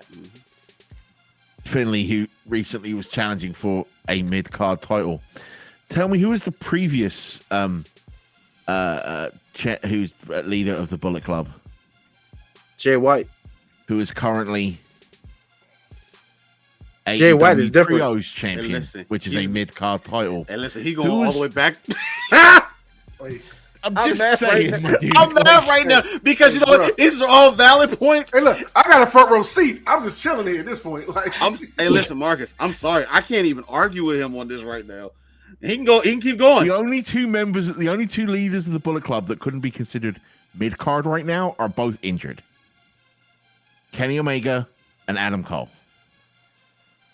AJ Styles is mid-card right now. Finn Balor is a mid-card right now. Cody wasn't ever the leader, though. Cody wasn't the leader of Bullet Club. He wanted to be the leader of Bullet Club. It didn't happen, though. Wow, you're so full of all this interesting information, Ben. Please keep talking. Oh, he can go. Shut up, Sid. He's doing facts right now. Like, and as much as you know, I love the Bullet Club. You can just call me Drew McIntyre because I'm spitting facts. Hey. Oh man! All right, so we're good. We're good on that side. Let's keep it rocking, Joe. We'll just keep it rocking. We're gonna move in. So for Marcus. we're moving on to the last three matches of the night, and in ways they're kind of intertwined pieces of them. But let's go ahead and we're gonna move on to the WWE World Heavyweight Championship. I like you, Joe. You put in respect. Between the champion Seth Rollins, Seth freaking Rollins. Let me put some respect on his name, and Drew McIntyre. There was a point in time we weren't sure if Drew was even going to make it to Mania, and we know he still ain't 100%. You mean Seth? But Seth, you mean Seth? Oh, Seth. Excuse me. Yeah, my head going. Like, my bad. What? No, I'm in the moment right now. Did I miss a Raw? Or? No, you didn't. You didn't. My brain just decided to stop for a second. Nah, he's still off of the Bullet Club, going back to see where everyone's status is. And listen, he done got flabbergasted. I'm a little bit, but he's been truth. So, but right now, this whole Drew, Seth, and Punk, the Player Haters Club. That's what I call it. I am loving all the pieces of this. Now, obviously, during this match, we know Punk is going to be involved. Yeah, I think we've officially said he's going to be on commentary for this match. Yep. Yeah, he's coming. Whoever wins is going to sleep. And listen, I would laugh because Punk would be the one that, even though he's going to be on commentary, to just pick up a microphone and like hold the mic up while he's talking on commentary, so everyone in the audience will actually hear him talk. And talk garbage about both of them in the ring at the same. Hey, listen, Punk will do something like that. And you know, everyone in the crowd would be popping for that too. Oh, 100%. And it's going to be some distracting moments. I'm at the point where obviously I think Drew is going to win this match.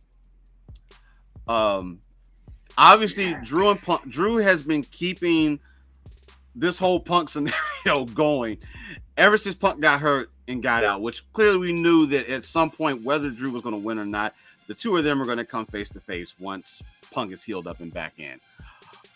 That's not to say that Punk still ain't going to get in this ring and hit somebody with a steel chair or something, one-armed or not. Seth has done an amazing job. Amazing job at holding on to the World Heavyweight, introducing it, saying it's the Workhorse Championship. This is the one that everybody is going to be behind. It's going to be defended on a normal basis, and I will give him props. He has stuck true to that up until he got hurt, unfortunately. I don't think the belt in either one of their hands right now. With Drew the way that he is, I will enjoy the run that he'll have with the championship. When Punk gets back into the mix, I'm eager to see how that goes.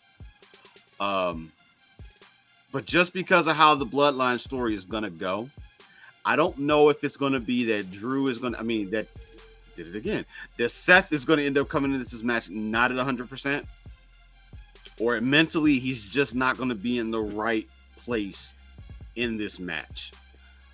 And I think that's going to be a part of his downfall that he's going to see it. And I got Drew coming away with the victory here. So I, to Ben piggyback Reynolds. off of what you said, I agree with the fact that it will be Drew walking out of Mania as the World Heavyweight Champion. But, you have to hark back to that one line that The Rock said to Seth Rollins, which was like, I will make that title disappear. So, which makes you also think it's like, Rollins will get pretty beat up coming out of night one, being in the tag match and stuff like that. Mm-hmm. But what are the odds of also bloodline interference in the match on behalf of Drew? Well, to take that, to make The Rock's words of we're going to make that title disappear from you a reality. So you also have that in play as well. And then you also have the lurking Damian Priest with the briefcase. Well, because that could also play a distraction going into the thing. Because that could be noticed or not. But to bring up your thing from earlier, is anybody watching the background during a certain promo on Raw? Yes. Yep. So the Heyman with Drew. Drew and Heyman speaking. Yep. Yes. Yeah. So, but then not only that, but you have to add in Damian Priest into this mix, because there's a very good chance that he could cash in at some point during the match. I don't see it after the match. I see it during. How much longer has he got the briefcase for? It can't be that much longer. Until June. Until June. Is it June? Okay. Yeah, because that's when Money in the Bank usually is. So, but the thing is, though, is that like I could see Damian Priest cashing in maybe during the match, bloodline interference that costs both Seth and Damian, and Drew gets the title that way. So there's a little bit more in play. And as Ben said, yeah, we had the thing on Monday Night Raw where you had Drew and Paul Heyman in the background talking. So maybe that's something that they're devising up as well. I dig that. Like, I love those whole backstage segments now, where like those little tidbits, if you are not closely watching, or if you're not, you can easily miss it. Now, granted, if you're looking front and center, like literally the two of them are just right there. They're like literally right in between. They're right there. Yeah, they're right between them. Yeah, exactly. So, but I love those little tidbits that they're doing now, and if that is the Paul Heyman to pull his phone out eventually, call Roman Reigns. My tribal chief. What are you talking about? No, he did do Roman Reigns once. When he talks to his phone, he says, call Roman Reigns. Yeah. Unfortunately, I guess he doesn't have it as the tribal chief in his contacts. He actually has him as Roman Reigns. Failure. Roman will call him out on that eventually. But I definitely see that is going to play a part in this. Yeah. Marcus, where are you at? It's going to be Drew. I expect to cash in though. I dig it. Yeah, I think that will be an additional like rung to the somewhat downfall of the Judgment Day. Is Damian failing a cash in. Yeah, I hate to say that. I really don't want him to fail. Like in all this. Well, too damn bad. He's going to fail. Like Marcus. The only other thing I could think of is just one of those unfortunate things. Yeah. Like, is that the WWE have somewhat booked themselves into a corner. Like Drew needs to have the belt for when Punk comes back, right? And then, unless Priest cashes in on Cody, which would make him change brands, but the other thing they could do is have him cash it in for a rematch for the tag titles, but that would be really wank after the last year. I said that once before myself, because there's no technical stipulation that you can't use it on any other belt, but it's just like, why? Like, yeah. Sam? Seth's my guy, but the way you just said it right now. Seth's my guy, but it's Drew. Drew, I need Seth to relax. Player hater of the year. Seth needs to relax for a little bit. Your back has been messed up. If we believe everything they've been saying with him and Shinsuke, you had the whole leg thing that you're supposedly ready to wrestle now. You're good to go. Like, I just think you need to sit down for a while and make sure your body is fully healed. 100%. And Drew can carry it on for the company right now. Like, he's trying to be a phenomenal heel. Like, I love this Drew, and I think he can carry the torch on for the company. Yeah, that's why he was handpicked. By who? Hey, listen. By Vincent Kennedy McMahon. That's who. I ain't scared of no ghosts. Hey, I'm gonna be real with you. I don't think Drew was expecting that one. Can we I do want to talk about this. He could have said by a McMahon and just left it at that. Nope. I want to talk more about like that promo in general, right? That is one of the first promos where we've had like active sort of reports that our participants were given an outline and just told to go, and was absolute fire because of it. Oh my god, 100%.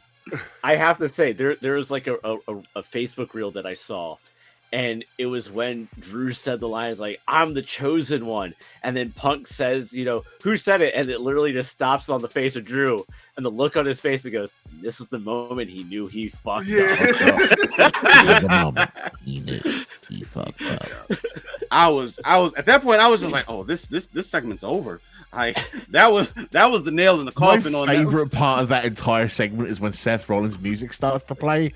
And CM Punk just drops to his knees, starts hitting himself in the head with the microphone.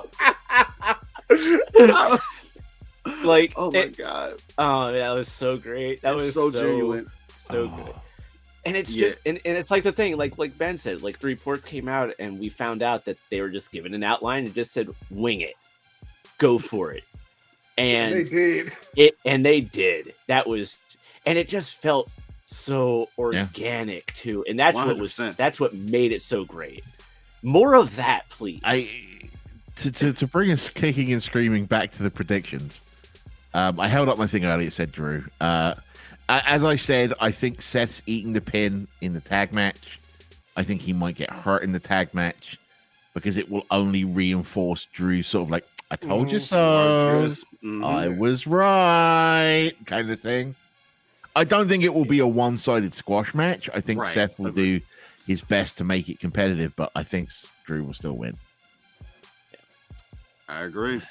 I'm looking forward to this. And then I feel bad for the audience. Like, if Punk doesn't grab a mic and have on while he's on commentary, I feel bad for the folks that are not going to end up hearing him at home like we are potentially until they watch it on Peacock. Or if they're sitting in there and listen, that's going to be the match I'm going to have going on my phone at the same time while I'm actually watching it, just to hear Punk in the background for it.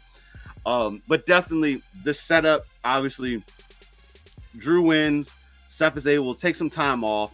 Yeah. Clearly, with building up to Punk coming back sooner rather than later, the pieces of this puzzle are in place well enough that I'm very happy with what they've done with this, especially with letting them have that promo on Raw. Let's be real for a minute. As someone else said, major props to Seth for carrying this title and putting on so many great matches. Like, and there was a moment when they were doing the whole Rocky thing where Rocky was going to challenge Roman, where he cut that promo with Cody and he was like, "This is the workhorse belt. This is the belt your dad would have wanted," kind of thing. And I bought into it for a second. I was like, not that Dusty was any good, but Dusty Rhodes, the only man in the NWA in the 80s to win the TV title and never defend it on TV. Burn. Facts. But I'm eager to see how this storyline continues after Mania for it. But all of us on board for Drew. All right, getting close to the end. 2 matches left. Sin, you already know what I can see the smiling face. He's gonna go get changed while he goes. No, I'm not getting changed. I'm not getting changed. No, we good. You just We're had. good. We're good. Now you about to pull up the poster. What are you talking We're about? good. Yeah, that's all. Yeah, come on. We're gonna have the Women's World Championship between the champion Rhea Ripley and Becky Lynch. Oh man. So I think we already know who's winning this. I'm just saying, there's no reason to. So take too much time on this. So I alluded earlier that I have this more larger scale thing about Judgment Day. Yeah. This is the This is like the catalyst here. I have Ripley winning. And she's the only one in New Day to win the entire Judgment Day. Judgment Day. That would be a yes, no, my bad. The Judgment Day. Because though I might be into it. I was gonna listen, I was gonna say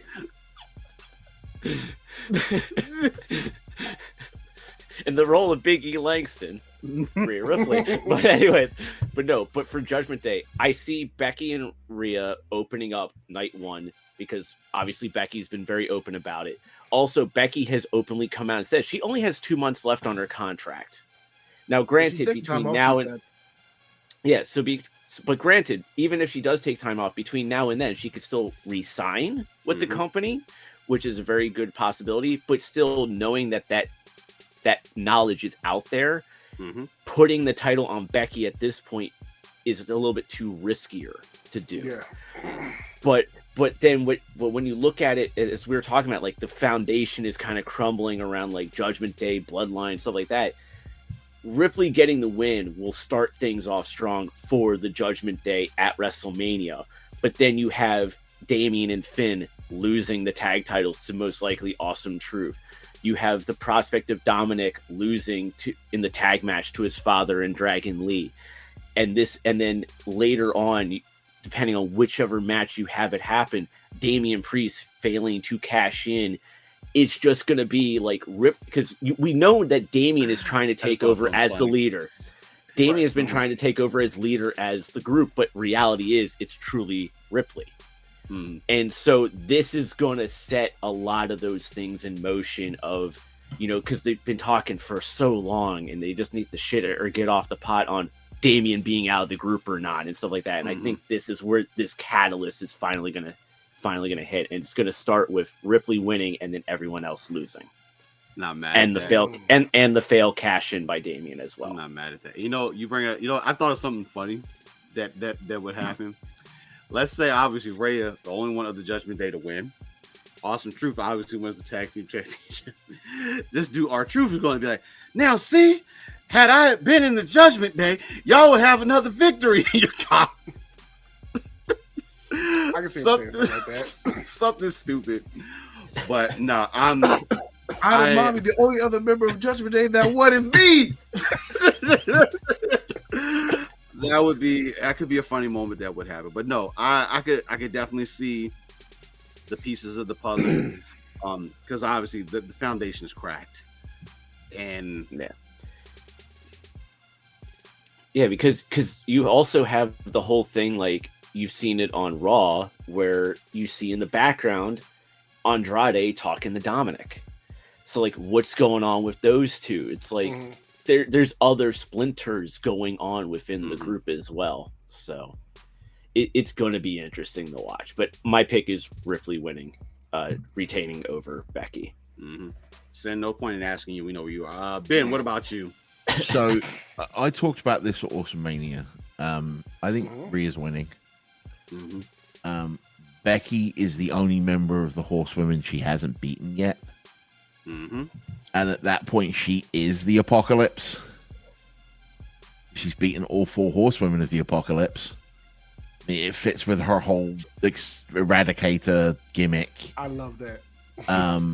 She becomes the Apocalypse of the women's division. I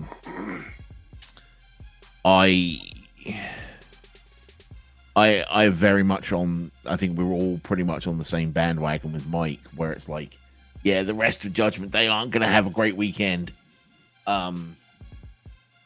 Also, there's this weird thing that's been going on. I don't know if you've noticed it, Not as much on TV, but definitely in external interviews and things. Mm-hmm.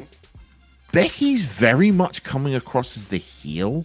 A little bit, yeah. In this, like, she's whining because she had to work so hard, and then there's this whole thing with like that one viral clip of Rhea Ripley giving Nia Jax a stink face, and she's like, "Wow, that's no good because I had to defend people again." It's like, who cares? You've never done anything because it's hot. Like, just yeah, just coming off. Becky is very much coming across as sort of the heel in this match. Mm-hmm. At least off screen. On screen, there's been this very weird dynamic between the two of them. Yes, there's been this somewhat semi-long build towards it, but I just don't think the last couple of months have been very good. Yeah, I'm picking. I think that's because we always knew that it was going to be them, and they haven't. The matches leading up to it, Elimination Chamber. We know it's going to be Becky at WrestleMania, so why are we having this Elimination Chamber match? But none of the other people in the match are making it believable that they can actually win the match. Yeah, you know, like it's like promos, like their promo battles and stuff, right? Like Becky's been like, I've got the luck of the Irish, and I'm gonna beat you at WrestleMania, and Mommy's like, I'm just gonna fucking kill you. Yeah. Like it's like that's been like the level of the promos. And low key, Rhea's been kind of bodying her on the promo versus battle. Mm-hmm. Like I didn't see that coming. Like I mean, I love Rhea, but Becky's been getting bodied harder than The Rock has, and that's saying something. The Rock has been absolute bodied on every return he's made. He got bodied by Cena. He got bodied by Punk. He's getting bodied by Cody, and he got bodied by Seth. With two lines, he got bodied by Seth. Dude, Roman has technically bodied Rock, and Roman doesn't say a lot in his promos. It's Becky. Don't get me wrong. I know Becky can cut a promo. I know she's very good, but the run up to this match has been dicey. Mm-hmm. It's almost like she's more interested in her book than she is in this match. Like she's literally out there doing a book tour right now. Mm-hmm. She was in DC the other night. Yeah. Like, I'm like, you should be preparing for WrestleMania, lady. Yeah, sure Rhea is.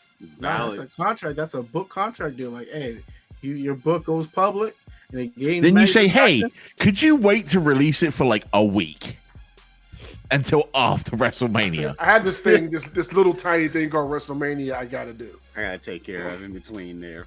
You know this thing that made me famous enough to write the damn book? Valid. Yeah, for a week. Valid. Marcus, where are you at?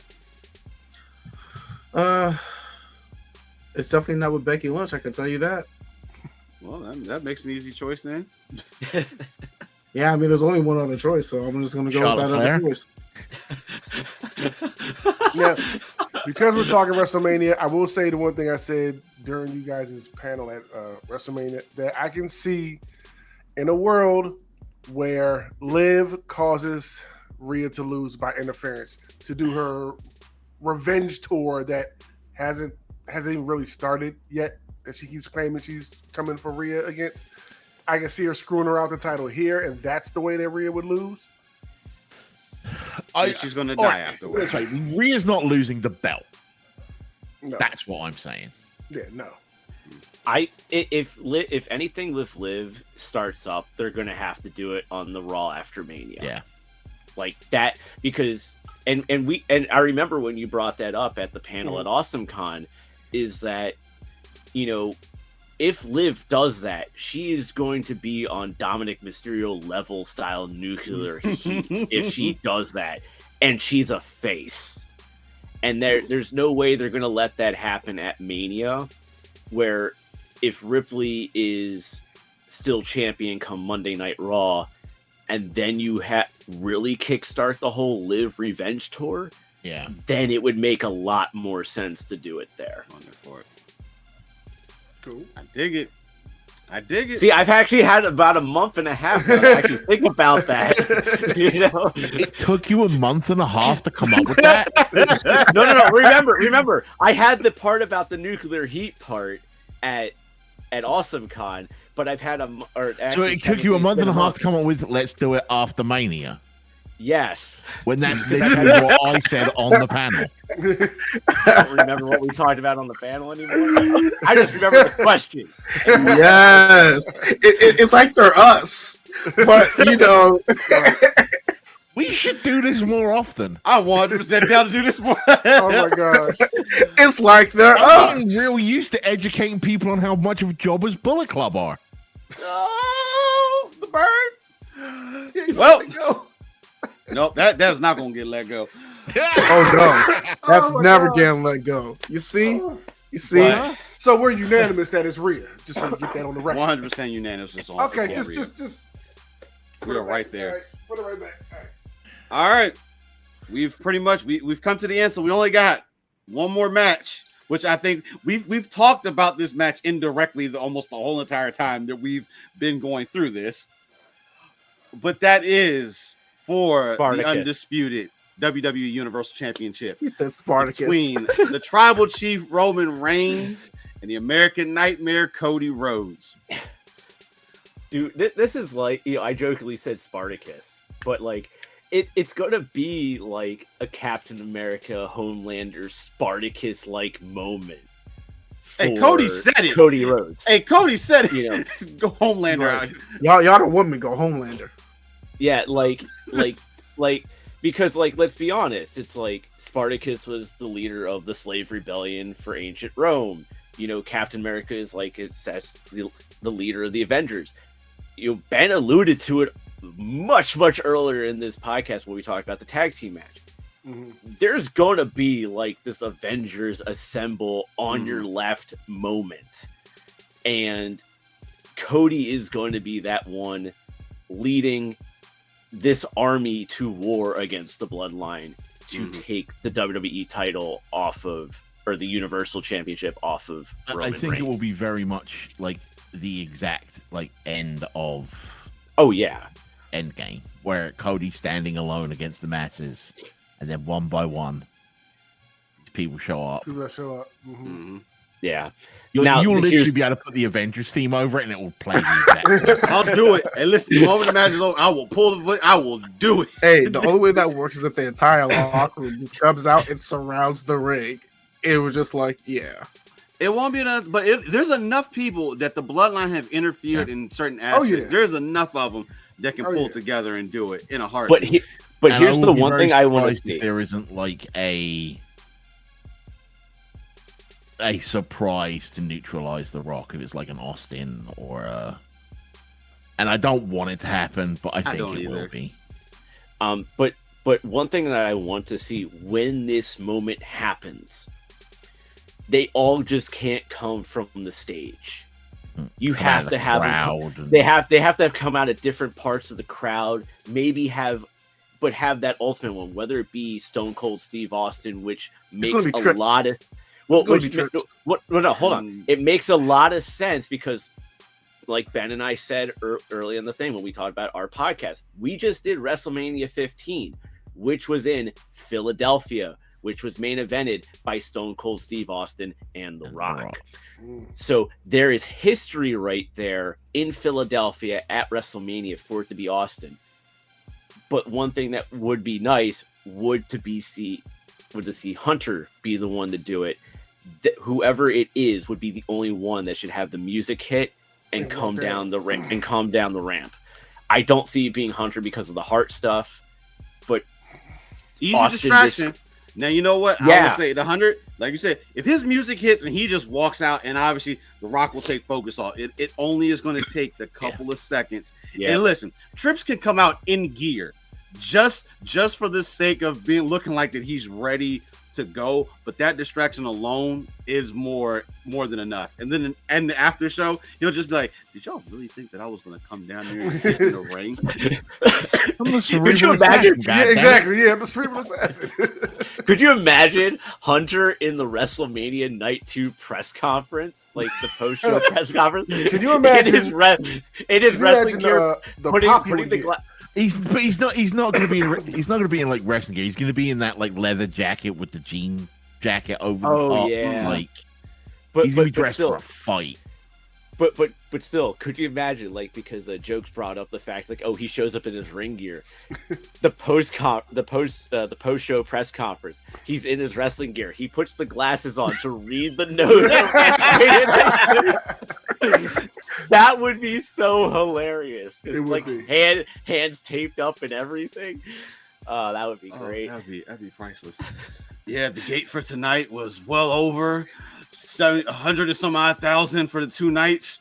I actually walked down to my wrestling gear. Yeah, you guys didn't expect that, did you? Yeah, neither did I. It just that could be super That would funny. be great. That would be great. But yeah, I see Cody, and I see the Damian Cash-in being on the World Heavyweight title, not on this one. Cool. We'll loop that in too, because that's gonna be the thing. Ben.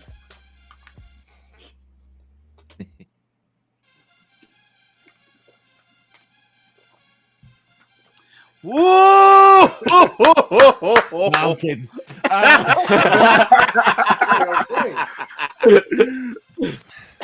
Psych! Swerve. Nah, he's in the other company. I mean, if it was Swerve, that would be amazing. And show you, Hero. Yeah, it's got Cody.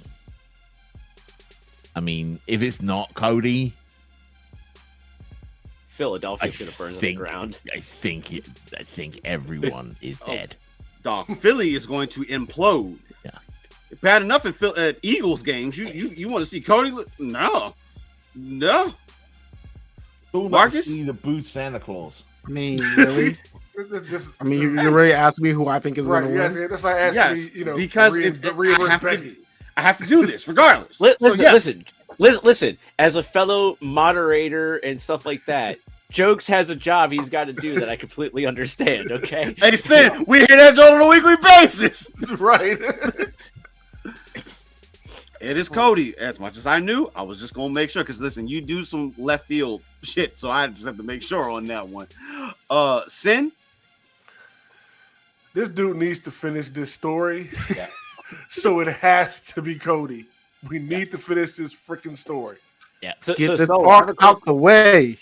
So, Solo, I have a quick question for you. Who do you want to take you out on night 2 when you come out to interfere in the match? Oh, that could be a good one. Sami Zayn. All right, so you want Sammy the King. Everybody's been, you know, to piggyback on finishing the story. This story has already had more endings than Lord of the Rings at this point. It should have happened a year ago. Yeah, so let's just wrap it up. Yeah, it's time. I think we're in a good place for the tribal chief to lose the belt. It is time for just. Has he's past Hogan now, right? Like it's official. He's past Hogan. No, there's still a long way to go for that. If he got to get to SummerSlam. Yeah, so no, it's not. Let's put it in perspective like this, because Paul Heyman put this in baseball innings. The tag match on night 1 is going to be the top of the 9th inning. The main event between Roman and Cody is the bottom of the 9th with 1 out left. But it's not though, because you know that it's going to roll over into Roman and Rock. So that story's for the not sake over. of Cody. For the sake of for Cody, yes. Story. Yeah. For sake of Cody's story. Yeah. That's where we're at. Oh yeah, we're gonna go extra innings on the whole. Yeah, Roman Bloodline. We're like top of the 7th, maybe the 6th. To borrow a phrase that I heard used earlier by our friend Sin, I think it was. It's time to shit or get off the pot when it comes to Cody winning the belt. It just fucking do it. Because I'm gonna be real with you. You know Don't make a game mode. Don't make a game mode. Borrow a line from Shia the Beef. Yeah. Just fucking do it. Cody's gonna win. But I'm telling you right now, you know what's gonna end up happening is Monday after Raw. The rematch is gonna end up happening right on Raw. And they're probably not gonna wait for it. And then that's when The Rock will come out and do his whole takeover of the bloodline and do Roman's not gonna wait for this. And especially depending on how I don't see him pulling that. I don't see him pulling the rematch on Raw. I see him doing it on SmackDown. Yeah, his show. They just SmackDown. So, it's technically his show, but that would be where The Rock comes in to take over. Probably Roman would just do the rematch immediately, and then whether it's Roman coming out to talk to the SmackDown people about losing, and then The Rock comes out, and then The Rock takes over on his show. I think is probably what we may see. But it's not. He's not gonna wait. Regardless of the way, he's not gonna wait that long to get that rematch in. Yeah. And I'm eager to see, like, as much as we all believe that Damian is it'll be the Seth Drew match that he cashes in. Like, I'm eager to see if maybe he holds on, and he does. Listen, Dolph Ziggler. Like, I went to WrestleMania 29. Best cash in of all time. Listen. I did not stay for the Raw. I did not stay for the fucking Raw, and the worst decision of my life. No, the stupidest decision to just not give Dolph the WrestleMania moment. Let's be honest. Absolutely. But I see that whole entire thing happening relatively quickly, because I highly doubt we're going to see him hold off until SummerSlam. If anything, SummerSlam is where, if The Rock stays around long enough, Rock versus Roman would happen. It's just talk about that happening in Saudi Arabia. Saudi too. Because Saudi is probably going to be because of the money that they get for it. Surely off of it for it. But then one major thing that will happen, this is tongue in cheek for the record, is once Cody is fully placed as champion, he will then bring in the ranking system, because wins and losses will matter. I'm just kidding. They ain't going to bring that shit back. Yeah, you mean the way that AEW did and then immediately hosted a tournament? Oh my god. Yeah. Oh my god. If they even wins and losses matter this week. They said after once Dynasty happens, they're bringing back the rankings for the world title again. But it's like, because of the whole Swerve Strickland thing with having a tournament for the tag team titles. Well, those are vacant. That's right. That's a little the bit. The Young Bucks got a shot at Sting and Dover going, us please. Like, I mean, but they used the rankings because they did beat a bunch of jobbers to get themselves to that one spot. Which just have them be like where the EVPs were making the contracts. That's it. We just want to scribble it in here for it. Oh man! But all across the board, we're all on the Cody side. You know. Yes. Before we wrap up, I'm just gonna throw a stupid question. We're gonna throw it out there just because we just talked about AEW. No, MJF is not going to show up at WrestleMania. Can I say that there's got? I've just realized who I want to neutralize The Rock. Ooh, go for it, Dustin Rhodes. Yes. Hey, listen, that would be so great. If at any point WWE could do some type of partnership with AEW and allow Dustin to just come back over here and help Cody finish the story, that's it right there. I would, and I don't want him coming out and no gold face paint. I just want him to come out as he'll be Dustin. Yep. He will be Dustin. He will be the natural Dustin Rhodes. That would he needs to smack The Rock in his face and go, "Keep my father's name out of your goddamn mouth." Hey, listen. Oh my god! If we can get that on a SmackDown right before, oh my gosh! Hey, listen, if Dustin shows up at Mania, Dustin comes out and opens up Dynamite. Oh man, but I that would be a dope thing to see, but who knows? Right, what were you going to ask us, Jokes? Oh, Marcus already went to it. MJF, like he's under a long-term deal with AEW. He ain't coming to WWE. there's a lot of people conspicuously missing from the WrestleMania card. Mm-hmm. MJF ain't one of them. Yeah, especially the fact that when they did Big Business in Boston, MJF was there to meet with the AEW higher ups to discuss A, how he's recovering, and B, what some potential plans could be for when he returns. So it's not even a factor. It's not even something I'm even thinking about for MJF and WWE at this time. Cool. Sin, I imagine you're probably in the same playing field as well too. Yeah, it would be great, yes, to see him come out to be one of the people, one of the Avengers to help him out. But nah, we're gonna keep it to just the people that are currently signed to WWE. Cool. And so Dustin the bidding, Rhodes. so the bidding war of 2024 is officially come to a close. Is what it sounds like. Yeah, I think it came to a close. I do not want him in WWE right now. Do not want him over here right now. He Slam can't do the what he hammer. does over. He can't do what he does so well in WWE. So, But I also want to piggyback off something that Ben said, about Dustin coming over. I could see that becoming more of a possibility. And I know a lot of people, when they did the whole Sting's last match, everyone was complaining, oh, well, WWE refused to give them the content of Sting and WCW and WWE and stuff like that. AEW never asked. Like, we ended up finding out AEW never asked for that footage from WWE to use for Sting's retirement thing. We have seen AEW and WWE work together in the past for, like, when they did the stuff, I believe, for John Cena's 20 years, or maybe even Randy Orton's when they did like when they had Bryan Danielson and the Big Show and Mark Henry shoot videos that would be used on WWE television and stuff like that. So we know that they can work together. But one thing that I could see being the only catalyst that blocks everything is the pettiness of Tony Khan. Because when you look at Tony, he is super, super petty whenever WWE gets mentioned on anything. Yeah. And that's the only thing I could see that blocks Dustin from coming to his brother's aid at WrestleMania, when it would make the most He was sense. like, to hey, do it. Tony, I got to make a quick trip to the E real quick. Don't say nothing. Keep your mouth shut. I will be back on Wednesday. I'll be on Dynamite. Don't fuck it up. right. I got Are Don't there fuck any- this up. I'll fight Are Philly. there any notable names that are not on Mania that you think should be? I've got at least one that springs to mind. What you got? Tiffany Stratton. She has proven herself.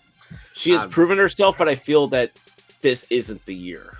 Do you know what? I expect her to be there next year for sure. You know what? I'm not saying she should be in a title match. I'm saying she should be on the card. Yeah, I see what you're saying. Yeah. You know what? That would be the only reason why Jade and crew would lose. Stop. Don't even put Hey, that listen, out but there. listen. Tiffany has had her altercations with Naomi, and clearly, like, and she had it with Bianca too. And Bianca, yeah. Yep. Hey, look, hey, listen, it could happen. And maybe, you know what? Maybe it doesn't happen during the match. Maybe she takes out one of them before the match even starts. Or I mean, but here's the other thing. One of the great things about Hunter being in charge of the book now, and actually Kevin Dunn being gone, and this new guy who's now helping run production for WWE, we're noticing so many differences with Monday Night Raw and Friday Night SmackDown, with just the production of how backstage is done now. Yeah. Which means, like, where, yes, a Tiffany Stratton is not on the card, but that doesn't mean we can't see a Tiffany Stratton backstage in something at WrestleMania. I get what you're saying. I get what you're saying. It's not the same thing, but it could be planting seeds for something that could lead for something bigger down the road. They and just stuff gave like her that. They just gave her that amazing promo too last Friday. Yeah, by highlighting her. So I guess all right, something. I think that I would love to see her wrestling a match. I think that we still got one SmackDown in between. So. That's true. We've got a Raw and a SmackDown to go as of time of recording, right? So absolutely something small. Even if it ends, like I won't want her to be on the pre-show. But if it ends up being something where she challenges someone and they got to fit it in somewhere, that possibly may be. Even though a couple of these matches on the card right now could easily be slid into the pre-show if they decide. I mean, look at SmackDown, because the Andre the Giant Battle Royals on SmackDown that used to be a Mania match. But so it doesn't do anything anymore. It doesn't. But the thing is, though, is that they're billing SmackDown as SmackDown WrestleMania. So they're essentially billing it as technically like unofficially. WrestleMania is basically 3 nights. Yeah, it's essentially unofficially a third night of WrestleMania. So, in a way, it's not though. It's unless it's happening in the WrestleMania venue with all those fans. It's not. Highest Fuck SmackDown off. attendance. Yeah. Fuck But why do you off. think I did the air quotes? That's what these are for. But, I dig it. Raw after Mania. All right. So, what are we expecting Raw after Mania? Ooh, that's tough to call without knowing what the turnout's gonna look. Hey, like. listen, definitely, obviously, Cody will probably open it. What do you want to talk about? Yeah, Cody's going to open it, championship in hand, and then whether it's the Roman or whoever comes out to, issue his rematch, or it's going to be the next person that is going to figure this out. Because at this point now, it would be obviously the draft is going to have to come into play because technically Cody's on Raw. Drew can open it up. Drew could absolutely open it up with a Punk type of thing, or you know what? It'll probably be both. It could be Drew and Cody. Drew's gonna have fun with saying, "Hey, you finished your story," but get off my show. Exactly. So definitely could see that, but we'll see the aftermath for Bailey. So last year, they had the Raw after Mania that was considered somewhat of a wet fart. Yes. Because there were no huge debuts, there were no returns, but they were all like, "Oh, purse strings because we're selling the company." Debuts and returns. What are we thinking? Tama Tonga. I don't know. From we're NXT, we're gonna have NXT. Carmelo Hayes is gonna end up. Yeah, I don't know what show he's coming up. Yeah, so that probably would be the big one. He probably would come in and go straight to whoever's current champion. He may not necessarily, challenge or anything, but just to say, hey, I'm now here, and I just want to put you on notice. I don't think he's going to John Cena, ruthless aggression. Yeah, but no, I definitely see Carmelo Hayes, because obviously Stand and Deliver is going to be his send off, from NXT. It's kind of a very weird thing. This will be more the SmackDown after Mania, not the Raw after Mania. But I think it's going to be kind of a re-debut for Braun Breaker and Baron Corbin. Because you had Braun sign the contract with SmackDown, and then he's like, oh, all of a sudden now he's the tag team champions with Baron Corbin almost immediately after. Like, why couldn't that be something that kind of waited until after WrestleMania and not do that after the Royal Rumble instead? So I think you're probably going to get like a bit of a re-debut of those two guys on SmackDown. I definitely agree with Carmelo Hayes coming up. And I agree with the notion of Tama Tonga as well.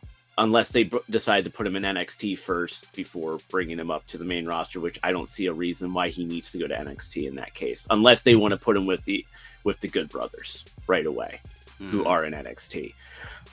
So who's major injured besides Punk and Charlotte? But they're a bits of ways away. Nah, Punk's they're been on TV still a little ways away. Sonya Deville. Yeah. You may be overlooking the word injury. Who's been on maternity leave? Alexa Bliss. Ooh, Isn't she pregnant again? Huh? Nah, she's not. No, I She's never. She's had the kid. Yeah, she had. That was December, if I'm not mistaken. Yeah, she's so. Yeah. This is a good.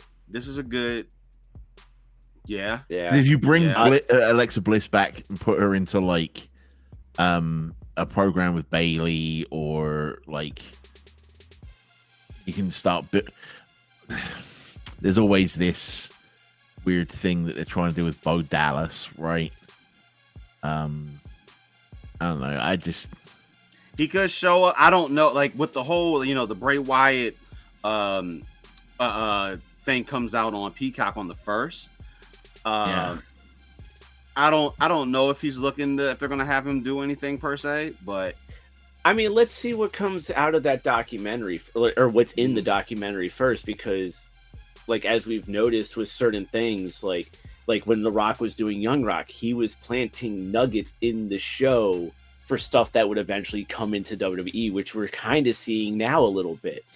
And with the documentary, you could maybe see a couple seeds here or there planted that could then lead to Bo Dallas coming in to kind of continue that story a little bit that he was supposed to be a part of, and that Alexa was supposed to be a part of as well.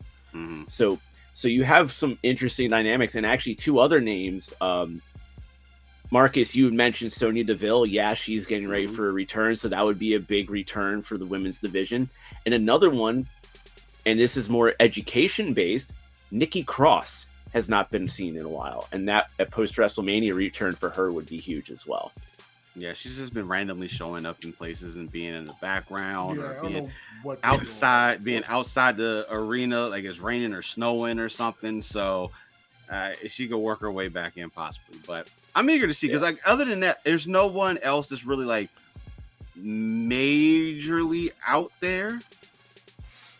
Obviously, we could see like now if they do want to, like, if we do tag team, I know the Motor City Machine Guns are free, and there hasn't been any talks about anything else of them showing up. That could definitely be one to potentially show up, especially whoever's tag team champions coming out of this. They would definitely come forward and put. I mean, if folks you on ever notice. wanted a team that could stop putting the tag team division over, that's a good way to do it. I mean, also, please, Motor City Machine Guns DIY best of 7 series, shoot it into my veins. but I also want to throw this out there too. It's like, and this is something that, and I'm glad that you brought it up, because I completely forgot about this when we were talking about the ladder match. They could always add Motor City Machine Guns to that match. And look, if they do the Hardy throwback in, I don't think they would do that. I don't think they would, because that would just be way too many bodies for that match. But I wouldn't object to it either, especially if they win. I wouldn't object if they showed up after whoever wins to put whoever wins on notice that they're now in the company. I wouldn't mind that. Yeah, I don't think we need to throw them right into it. No, but I definitely agree. Motor City Machine Guns on a Raw after Mania would be really nice. Raw after Mania. Mm-hmm. Only if they come out. Let's say Judgment Day have put their differences behind them. They're standing tall after the main event or whatever. Mm-hmm. Out comes Kevin Owens. Out comes Sami Zayn. Out comes Natalya. All led by Scott D'Amore, the new Team Canada. I'm done. Hey, look. Alpha Flight. Hey, look. I am 100% game. Let's go. A new Team Canada. Oh my God. Ben, tell you the heard story that about story? Impact. Oh man. Have we told you that story? So we were at March the of Impact 2022. Yeah. We were at the Impact tapings at the 2300 Arena. Okay. And I'd scored us front row tickets. Nice. And there's a moment on like the second night where Josh Alexander and Moose are in the ring signing a contract for their upcoming title match. Mm-hmm. And Scott D'Amore stood ringside about 5 feet away from us. And Mike goes, how's Josh Alexander gonna stop Moose at this point? And I went, easy. You just get Scott D'Amore to reform Team Canada. And Scott D'Amore just looked at us and goes, no one wants that shit. And I'm like, I do. Yeah, like we both literally like we do. We love Team Canada. It's like, come on now. Oh God, that's fun. That's funny. And then, but what makes it better is that going into the pay-per-view, Scott D'Amore comes out in the Team Canada gear. Yeah. and it's like, and like Ben and I are like marking out over it, going like, "Fuck yes, let's go." We did They that. wanted it. They wanted it. I'm gonna do it for them. We did that. So to everyone in TNA and Impact fan base, you're welcome. The other one's responsible. I dig it. I dig it. Well, It's been gentlemen, we yeah. should do this more often. Oh, 100%. Oh, we have plenty of premium live events and other pay-per-views. Oh, that we yeah. can definitely do this Concert for days. But I mean, there is Double or Nothing coming up in a couple months. Double or Nothing could Dynasty in be a couple weeks. Dynasty. Hey, listen, we can figure something out. But, Well, I mean, if you're talking about a PLE, you're talking the next one's Dynasty, right? Yeah, a couple weeks. well, sounds like there's some plans in motion here. So, but gentlemen, I got to thank you for taking the time and spending with us and doing this long prediction. Like, it's a lot of matches. So this took a little bit of time. For taking that time out with us to do this prediction show. And just think there'll be just as many matches on Dynasty, and it's one night. It damn sure probably is gonna be. It will be. Do me a favor, just let everybody know one more time where they can find you guys at. I'm gonna post everything back up on here again so they can see. It'll be in the comments, so you guys will be able to click on it and make it easy to go to. I'll go ahead. Start with the same ones.